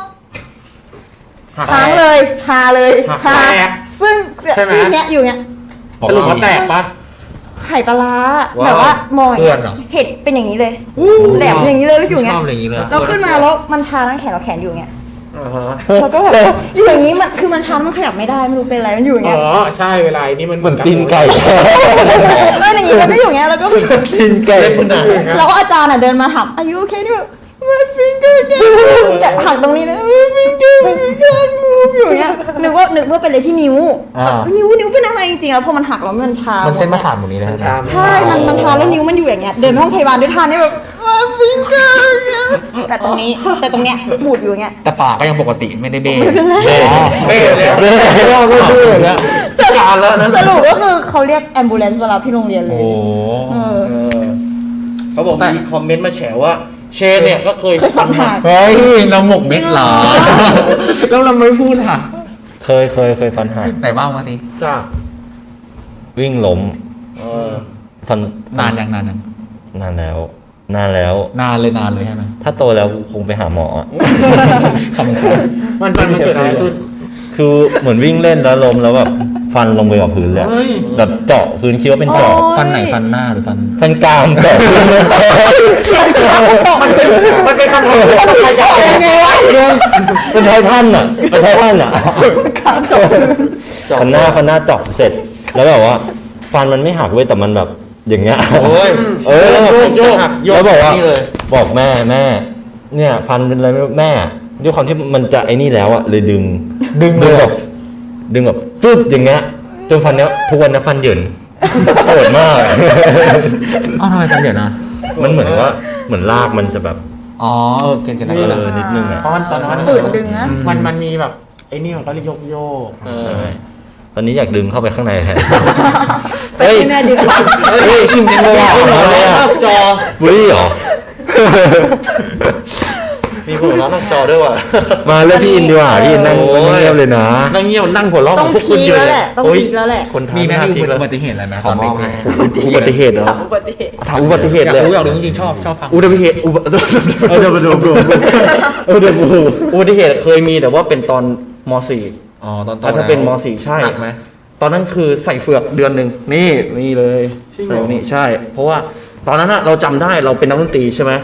แล้วเวลาเราเป็นนักดนตรีเฮ้ยหัวเราะอะไรกันข้างนอก ยังไม่ทันเล่าเลย ของรอ สำล้อโอเคคือเราเป็นนักดนตรีใช่ไหมแล้วคราวนี้เราไม่ได้แบบเป็นนักดนตรีแค่โรงเรียน เราเล่นด้านนอกด้วย ว้าว นอกเรียน ออกไปจังหวัดอะไรอย่างงี้เหรอ ไม่ใช่ โดนไล่เสียงดังไง ไปเรื่อยดังเกิน ไปเล่นนู่น คือเราไปเล่นดนตรีด้านนอก ซึ่งเราไปนอนบ้านพี่ตอนนี้พอเราไปนอนบ้านพี่เรา พี่ไปนอนบ้านใคร พี่ไม่รู้เหมือนกันเขาจะนอนบ้านพี่กูจะร้องจบเลยนะ แล้วคือฟังอะไรเนี่ย คราวนี้พอเราไปนอนบ้านพี่เนี่ยด้วยความที่แบบเราออกไปนอนแบบนอกบ้านน่ะ อืม ความเป็นห่วงของผู้ใหญ่ นอนในบ้าน พ่อแม่ นอนในบ้านก็คงจะเป็นพี่สาว แล้วพอไปนอนบ้านพี่แล้วก็ไปนอนนอกบ้าน ไม่ใช่ ก็นอนหน้าบ้านตัวเองก็ได้นั่นน่ะ โอเคก็ขอเนี่ย ไม่แก้ครับไม่แก้ฮะ คือพ่อแม่เขาไม่อยากให้เราไปนอนบ้านคนอื่นหรอกเพราะว่าเราไปเล่นดนตรีกับวงอื่น ที่ไม่ใช่วงโรงเรียนโรงเรียนกับวงด้านนอกเราเล่น2วงนึกออกไหมแล้วคราวนี้วันรุ่งขึ้นเราต้องไปทำงานเราจำได้ แล้วแบบเราก็ขับมอเตอร์ไซค์ของเราไปจอดบ้านพี่ตอนม.4 แล้วคราวนี้เราลืมคือจริงๆแม่โทรมาแล้วบอกว่าให้อยู่ในบ้านนะอย่าออกไปข้างนอกเพราะว่ามันอันตรายมันขับมอเตอร์ไซค์เรากูลืมรองพื้นกูเลยขับกลับไปที่บ้านจะขับกลับเอาเนี่ยลืมรองพื้น 4ทองพื้นแล้วเหรอ เป็นไหนพูดเลยนี่ ลืมลงพื้น เป็นครีมกันแดดแบบรองพื้น เป็นคนรักษาตัวเองตั้งแต่ ใช่ เด็ก ครีมกันแดดรอง คือ พื้น ดูแลตัวเองอย่าเรียกเด็ก ใช่ โอเค แล้วคราวเนี้ยพอเราแบบจะขับมอเตอร์ไซค์ข้ามถนนออกจากหน้าบ้านพี่ปุ๊บรถชนเข้าตรงนี้ปั้งเราสลบเลย แล้วเราตื่นมาอีกทีคือแม่ยืนร้องไห้แล้วก็รถปอเต็กตึงก็รออยู่งั้น จริงเหรอ ใช่แต่ว่าไม่ได้เป็นอะไรนะ เพราะว่ามันชนเข้าไอ้โน ขอโทษดิ อะไร ขอบคุณมากนะ อะไรอ่ะ ขอบคุณมาก เห็นพี่นายเขียนนั้นอ่ะ ขอแทรกแป๊บนึง อะไร ก็คือพี่นายเขียนว่า แบบคนที่แฉเรื่องฟันผมอ่ะก็คือแม่ผม ซึ่งผมอะรู้อยู่แล้ว เพราะว่าเรื่องเนี้ยไม่มีคนอื่นรู้ รู้อยู่แล้วว่าคิดอยู่แล้วว่าแม่ต้องมาเมนแน่ แม่ไม่เคยมาดูไลฟ์เหรอ โอ้ยมาดูก็ดูด้วยเหรอแม่สวัสดีครับแม่สวัสดีครับโอเค แม่อ้อยอยู่ไหมแม่อ้อยแม่ ไอ้โน ไอ้โนกูแบบอะไรวะไอ้โนมาจากไหนวะเมื่อกี้นั่นแหละ ก็ประมาณนั้น ซึ่งเราก็จำความรู้สึกว่าเราใส่เฟือกไปเดือนหนึ่งเพราะว่าเราไม่ได้ขาหักแต่ว่าเส้นเอ็นขาดทั้งท่อนเลยอะไรอย่าง เส้น เงี้ย ขาดแล้ว แต่ยังดี ขา นะ ด ที่ยังเป็นตอนเด็กเพราะว่าถ้า ใช่ เปิดมามันเชื่อมแย่ ใช่ ขยับ ใช่ ได้ไหม คือมันเจ็บเราใส่เฟือกเนี่ยเดือนหนึ่งซึ่งมันเป็นอะไรที่ทรมานมากเลยซึ่งเราก็อยากจะบอกว่าทุกคนแบบบางทีเชื่อฟังพ่อแม่เป็นสิ่งที่ดี อู้แต่ตอนเด็ก จริง เนี่ยเป็นเยอะเด็กที่แบบตั้งแต่ก่อนที่แบบ จะใช้คำว่าไงอ่ะก่อนที่จะเข้ายุครู้เรื่องอ่ะเป็นยุคที่แบบภาพจำแบบขาดหายอ่ะยุคนั้นก็คือจะแบบ คือ โดนหมาฟาดหัวแต คือจะบอกว่าไอ้ช่วงม .4 เนี่ยของพวกเราแบบเด็กต่างจังหวัดมันเป็นช่วงวัยที่แบบกำลังแบบ กำลังซ่า เฟี้ยวกำลังซ่าอะไรอย่างเงี้ยซึ่งต่างเด็กต่างจังหวัดมันเฟี้ยวมันซ่าอยู่แล้วอะไรอย่างเงี้ย เข้าใจ เราแบบดื้อรั้นพ่อแม่มากจนมาโดนตัวเอง ของผมอ่ะยุคแบบอ่ะให้ทุกคนบอกดีกว่าว่า ยุคที่แบบตัวเองคิดว่าแบบเรากับเพื่อนแบบเฟี้ยวที่สุดอ่ะคือยุคไหน ม ที่แบบเป็นพวกแบบเด็กเฟี้ยวสุดว่าแบบมันจะมียุคหนึ่งที่แบบว่า อ่า ครูเคออะไรเงี้ยจะไม่ค่อยแบบ ของผมต้องเป็นม5ม ปลายอะ 6ม5ม6แล้ว จริงเหรอทำไมนี่ เป็นรุ่นพี่ไง ตั้งแต่แบบ เพราะมัน มหนึ่ง เป็นรุ่นพี่มันคุมโรงเรียนไง เออ ไปยึดนู่นได้อะ คนรู้สึก คือเนี่ยไม่ได้เป็นนะแต่หมายถึงว่ากับเพื่อนกับอะไรที่ช่วงเหี่ยวที่ช่วงที่แบบ รู้สึกว่ามันเป็นการเปลี่ยนแปลงของเด็กอ่ะ ที่มันจะเป็นช่วงที่แบบดื้อมากอะไรมากก็คือตั้งแต่ม .1 เนี่ย ของหนูคือรู้สึกว่าเกเรที่สุดเลยคือ ประถมป .1 ถึงป .4 ตอนที่ยังไม่ย้ายไปต่างประเทศ เกเรมากแบบแกล้งเพื่อนผิดกฎแบบทำทุกอย่างอะแต่พอแบบหลังจากนั้นไปก็คือ ไม่ค่อยเป็นตอนนั้นเลย มีความรู้สึกว่าพอไม่รู้ด้วยส่วนตัวนะ พอตอนอยู่ชายล้วนกับมาสหะพอมาสหะรู้สึกว่าทุกอย่างมันจะซอฟต์ ใช่เทียบเพราะหนูก็เคยอยู่หญิงล้วนปีนึงคอนแวนต์รู้สึกว่าขนาดเป็นหญิงล้วนเลยอ่ะก็ยังอย่างที่บอกอะแบบสหะรู้สึกซอฟต์กันเลย ใช่แต่ว่ามันจะด้วยความที่มันมีช่องว่างระหว่างหญิงกับผู้ชาย ใช่ ทำให้มันมีความรู้สึกนะส่วนตัวที่รู้สึกคือ มันมีความเหมือน จะมีความเกรงใจกันนิดนึงแบบเวลาทะเลาะอะไรกันมันก็จะไม่แรงมากหรือว่าเวลาอะไรสมมติผู้ชายทะเลาะกันเนี่ยมันมีผู้หญิงผู้ชายมันก็จะไม่ได้แบบว่าอะไรขนาดนั้นแต่ผู้ชายกับผู้ชายหมดเลยเนี่ยโอ้ตีกันก็ตีกันตายไปข้าง เหมือนผู้หญิงล้วนเลย แต่พอผู้หญิงทะเลาะกันผู้ชายมันมาห้ามผู้หญิงก็มันผู้ชายมาห้ามมันก็จะสู้แรงผู้ชาย พอเป็นผู้หญิงล้วนก็คือจัดเต็ม ถือว่าก็เหมือนที่ถามความต่างก็อยู่ตรงนี้นะส่วนตัว แต่พอพูดหญิงล้วนนี่ก็มีคำถามเยอะนะ เอาเยอะเหรอทำไม แต่ไม่เป็นไรรับสายก่อนดีกว่า รับสายก่อน เก็บไว้ คำถามมีเยอะ เก็บไว้ก่อน อีกแล้ว มาค่ะรอ สวัสดีจ้า สวัสดีจ้า สวัสดีค่ะ สวัสดีครับ ชื่ออะไรครับ ชื่อน้องแอมมี่ค่ะ เอ้ย ชื่อพอจังเลย กลับมานี่ ทำไปเพื่ออะไร อย่าเอาโทรศัพท์ไปเล่นเดี๋ยวก็ตีให้กลับมา อย่าว่าหนู อย่าว่าหนู หนูมีอะไรอยากเล่าคะหนู ก็หนูก็เห็นพี่ๆเล่าเรื่องอะไรแขนหัก แต่หนูขำไปหลายรอบหนูขำอะไรถามก่อน ขำอร่อยมากเลยครับ อะไรนะ หนูขำอะไร ใช่ค่ะเพราะพี่หนูพวกพี่ตลกค่ะหนูก็เลยหัวเราะ หนูตลกกว่าพี่หนูขำเลยเราไม่ขำอย่างเดียวอ่ะเหมือนแอนโนเลยดูได้เลยไม่ต้องไอ้นี่ คุณพี่หนูมีเวลา5 นาทีนะคะ เรื่องของหนูมันยาวมากหนู ตัดสายอยากมา คือก็ได้ข่าวก็คือได้ยินพวกพี่เล่าเรื่องแบบแขนหักอะไรใช่ไหม ครับ ฉันก็มีเรื่องเล่าที่หักเหมือนกัน คือฉันเนี่ยเป็นคนปั่นจักรยานไปโรงเรียน เพราะว่าโรงเรียนกับบ้านใกล้กัน นั่นแหละ วันนั้นก็เป็นช่วง ทำไมเสียงมันสะท้อนนะครับคุณแป๊บนึงนะครับ โปะปะ โอเคได้พี่ต่อเลยครับ ไม่ก็คือว่าฉันก็แบบปั่นจักรยานไปโรงเรียนใช่ไหมแล้วทีเนี้ยช่วงนั้นก็ม.6 พอดี ฉันก็ปั่นไปสักพักอยู่ดีฉันก็ล้มลงไปเลยเว้ยล้มแล้วก็ล้มแล้วขึ้นมาแขนฉันก็หมุนอย่างเงี้ยหมุน เฮ้ยหมุนนี่นิดเดียว หมุนอย่างนี้คือใครเห็น แขนทำหน้าที่แทนล้ออ่ะ เหมือนเรื่อง Toy Story อ่ะหมุนที่หนอ เฮ้ยขำอะไรอ่ะ เชิญเอาไม ไม่ ค์ ได้หัวเราะอีกแล้วทีนี้ก็เหมือนกับว่า คือตอนนั้นฉันคือฉันก็เป็นคนรักการเรียนไงฉันก็แบบฉันต้องไปโรงเรียนถึงแม้ว่าจะบาดเจ็บก็ต้องไปโรงเรียนแล้วทีนี้ก็มีมอไซค์ขี่แบบย้อนสอนกันมาก็บอกว่าแบบพี่เขาแบบเราอ่ะปั่นจักรยานเร็วเกินเขาอ่ะไม่ทันเห็นก็เลยชนแล้วก็ลงแล้วทีนี้พี่เขาก็บอกมาโรงพยาบาลไหมอะไรเงี้ยฉันก็บอกว่าไม่เอาไม่ไปฉันกลัวฉันแบบฉันอยากไปเรียนฉันไม่อยากไปโรงเรียนสาย แต่ตอนนั้นน่ะ10 โมงกว่าแล้วนะ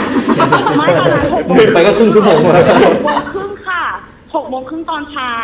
ทีนี้ตัดท่าไปโรงพยาบาลเลยตัดบ้านไปโรงพยาบาลก็คือว่าคือช่วงเช้าฉันไม่ไปโรงพยาบาลฉันไปช่วงบ่ายกับพ่อให้พ่อพาไปทีนี้ฉันก็แบบฉันเจ็บจากเอลโบอ่ะขึ้นมาตรงหัวไหล่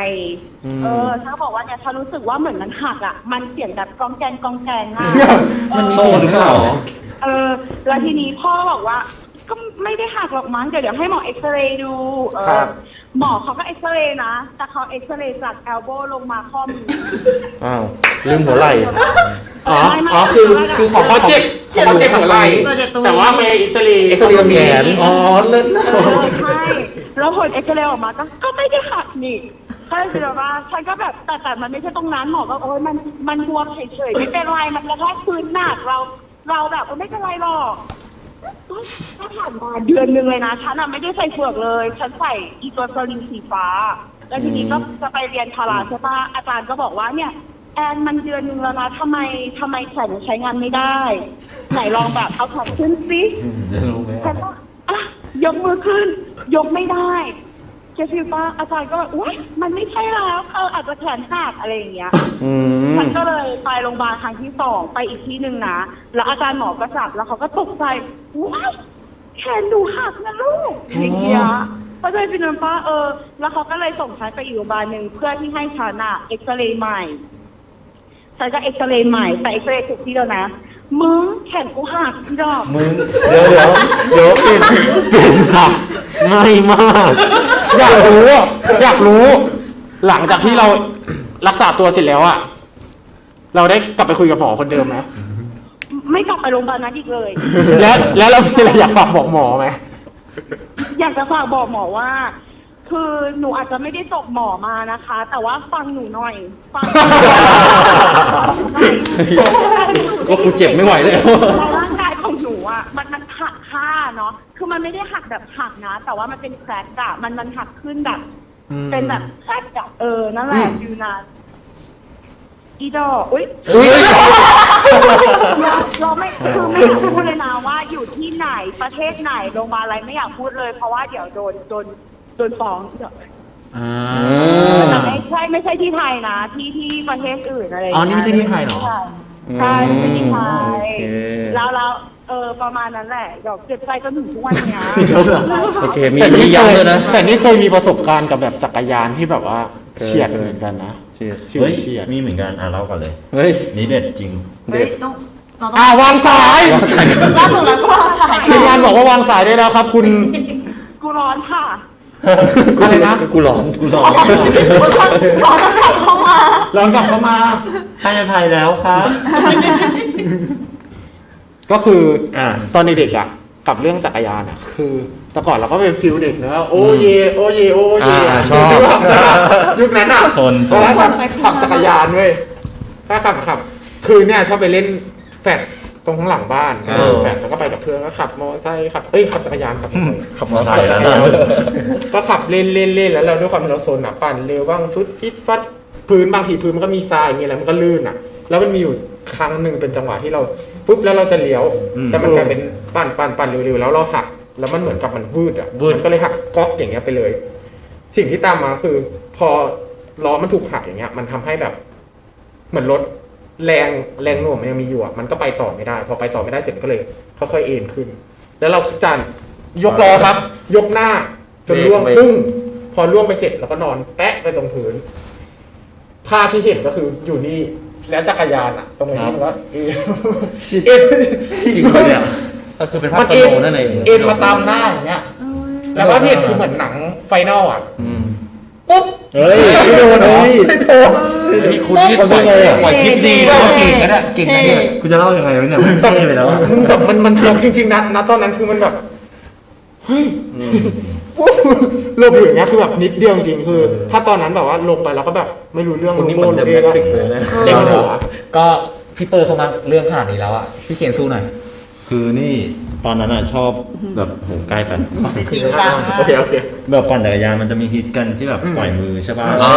ปล่อยมือ จะแบบบังคับให้มันแบ เอ็ บ กอะไรเงี้ย หลบไอ้เนี่ย อ่า หลบไอ้ลูกระนาดอ่ะ จ้ะ แล้วมันมีรั้วที่มันเป็นซี่ๆอยู่เงี้ยแล้วแบบปื๊ดไปปล่อยมือแล้วแบบแฮนด์อ่ะมันไปเกี่ยวกับ รั้ว แล้วก็เดนอ่ะรู้ว่ามันไม่ใช่รั้วแฮนด์อ่ะไม่มีที่มันเป็นยางอ่ะคือ มันเป็นเหล็ก แต่มันไม่เคยแบบ ทำท่า ล่วงไปแทงตรงเนี้ย จริง จริง อันนี้พีกกว่าเยอะ ตรงไหน งงจนถึงทุกวันนี้ว่าทำไมมึงไม่ทะลุวะ ไม่เป็นไรหรอก ไม่เป็นไรเลย แล้วประโยค คอแดงมาก ประโยคที่พูดเมื่อกี้เหมือนเฮ้ยทำไมไม่ทะลุวะ ไม่ใน ทะลุเลยดิ ความเป็นจริงอ่ะตอนนั้นคิดว่าเชี่ยตรงนี้ต้องแบบว่าทะลุเป็นรูแล้ว ทุกคนก็คือทุกคนที่ไม่หยุด ไม่ ถือว่าโช แค่ คดี แดง แค่ถือว่าโชคดีมาก ก็เนี่ย คือรอด จริง ไม่เอาแล้วไม่เล่นแล้ว เป็นไฟเยอะ แต่จริงๆฟังเนี่ยประสบการณ์ของแต่ละคนใช่ป่ะในวัยเด็กมันก็จะมีทั้งประสบการณ์ที่แบบดีๆ แล้วก็เป็นประสบการณ์ที่แบบเป็นจะใช้คำว่า ไวซ่า ไวซ่าประสบการณ์ทั้งอุบัติเหตุทั้งเป็นเรื่องที่แบบไม่ควรทำแล้วเราไปทำหรือว่าเป็นประสบการณ์เป็นบทเรียนใช้คำว่าเป็นบทเรียนอะไรเงี้ยแต่ละคนก็มีประสบการณ์ที่ต่างกันเพราะฉะนั้นก็คือต้องบอกว่า เราดีที่สุดคือพ่อแม่เพราะตอนนี้พ่อแม่เราเนี่ย แม่ไข่ แม่เชฟ ตอนนี้เกิดการแฉกันเกิดขึ้น โทรมาระบายก็ได้ไม่ต้องในเฟซเนาะ แม่บอกว่า5 นาทีไม่พอค่ะ แม่ขอเล่ายาวได้ แม่บอกทั้งรายการ จริง เดี๋ยว EP หน้าเอาแม่มาเลย ก็คือ หนูก็มีเรื่องแฉแม่แลกกัน ก็ประสบการณ์ของแต่ละคนก็ไม่เหมือนกัน เพราะฉะนั้นบางอันที่มันเป็นเรื่องราวดีๆเราก็ เก็บไว้ จำไว้เก็บไว้เป็นภาพความทรงจำและส่วนไหนเรื่องไหนที่มันแบบไม่ดีหรืออะไรไง ก็อย่าเอาเป็นแบบอย่างนะครับ ใช่ น้องๆทุกคนก็จำไว้เป็นบทเรียนไม่ต้องลองทำตามว่าเฮ้ยลองแบบหน้าทิ่มจักรยานแล้วเดี๋ยวจะล้อหลบไม่มันอาจจะไม่พ้นอันตราย ใช่ แล้วก็จำไว้เป็นบทเรียนนะจ๊ะแล้วก็วันนี้เราก็สนุกสนานกันมาพอสมควร ครับ ก่อนอื่นมีเรื่องอยากจะฝากนิดนึงอ่ะ พี่อิน ครับผมก็อยากจะฝากนะครับว่าตอนนี้คือในเรื่องของสถานการณ์โควิดแบบเนี้ย ครับ ทางสภาเนี่ยเขาต้องการเลือดนะครับ ใช่ ใครที่แบบว่าอยากจะแบบ บริจาค มีแบบ เลือด บริจาคเลือดเนี่ยก็สามารถไปบริจาคเลือดกันได้นะ ได้ ค ครั รับบ อ่า เพราะว่าจริงๆช่วงนี้ถือว่าก่อนหน้านี้ก็คือขาดแคลนอยู่แล้ว ตอนนี้ แต่ ก็ ต ยั อน ง นี้ ขาด ก็ แคล คื น อตอนนี้ใช้คำว่าวิกฤต อ่า ถ้าเป็นไปได้ทุกคนสามารถไปก็ไปกันได้เลยบริจาคได้ ถ้าใครที่แบบร่างกายพร้อมแข็งแรงไงก็ ใช่ ไปช่วยกันได้นะ เพราะว่าอาจจะไปดูบางคนไม่เคยบริจาคหรืออะไรอาจจะไปดูข้อมูลในเว็บไซต์ ใช่ ก็ได้ว่าแบบ ใช่ เฮ้ยเราต้องงดอะไรหรือเปล่าหรือว่าอะไร ต้องเตรียมตัวยังไง ทำด้ อะไรเงี้ย เตรียมตัว แล้วก็สถานการณ์โควิดปัจจุบันด้วย เขามีมาตรการป้องกันให้เราอยู่ก็คือไปตอนนี้คนไม่เยอะไม่ต้องกลัวไปกันได้เลยแล้วมันไม่ได้เจ็บอย่างที่คิด ถ้าเรากลัวเข็มก็แค่หลับตาเราก็จะไม่เห็นเข็ม เราจะไม่เจ็บ แต่เราก็ยังเจ็บ เราก็รู้สึกอยู่นะ ก็กลัวเข็มเหรอหลับ ครับ อ่า ยังไงก็ฝากติดตามนะฮะ YouTube ของ ครับผม ไตรเทชันนะครับ ด้วยนะครับก็คือติดตามไว้แล้วก็กดไลค์กด Subscribe เพ ด้วย ราะว่า เพื่อ เราจะมีเซอร์ไพรส์กัน ใช่แล้วก็ เร็วๆ จะมี นี้ เซอร์ไพรส์มาให้ดูแล้วก็ยังมีคอนเทนต์ดีๆอีกมากมายนะครับ แล้วอย่าลืมที่เราทำกันนะ ตอนนี้ก็คือ ร่วมบริจาค ร่วมบริจาคกันได้ อ่า ไม่ว่าจะเป็นสิ่งของเป็นอะไรก็แล้วแต่ ทุกอย่างเลย ครับ ทั้งแมสถุง ใช่ ถุงมือแอลกอฮอล์หรือว่าจะเป็นพวกแบบของใช้ปัจจัย4ต่างๆนะครับ ใช่ ก็ส่งมาร่วมกันได้ถือว่า ใช่ เป็นการช่วยกันก็ ซึ่งเราจะปิดรับบริจาควันอาทิตย์ นะ อาทิตย์หน้า อาทิตย์หน้า ครับ ส่งมาที่ไหนเอ่ยส่งมาที่ไหน ส่งกันเข้ามา ที่ ที่ ไตร เนี่ย เค ค่ะ ชัน Trycation เลย ชันได้นะครับ ก็ดูหาที่อยู่กันได้เลย ใช่ แล้วก็ส่งมา ใช่ ทุกคนก็จะเป็นส่วนหนึ่งในการที่ร่วมบริจาคกับพวกเราด้วย ใช่ค่ะ ก็ สุดท้ายอ่ะ สุดท้ายนี้นะครับ พวกเราก็ขอบคุณทุกคนมากๆนะครับ ที่เข้ามาดูแล้วก็ให้กำลังใจพวกเราในไลน์แล้วก็มาร่วมสนุกกับพวกเราด้วย ครับผม แล้วก็สุดท้ายจริง สุดท้าย ๆ อยากจะฝากรายการเล่าไปเล่ามานะครับ เล่ามา เล่าไปเล่ามา เล่าไปเล่ามา แล้วเจอกันอาทิตย์หน้า แล้วเจอกันอาทิตย์หน้า ทุกวันพฤหัส 2 ทุ่ม ทางไตรเครชั่นค่ะ บายบายครับ ขอบคุณนะครับ ขอบคุณนะครับ ขอบคุณครับ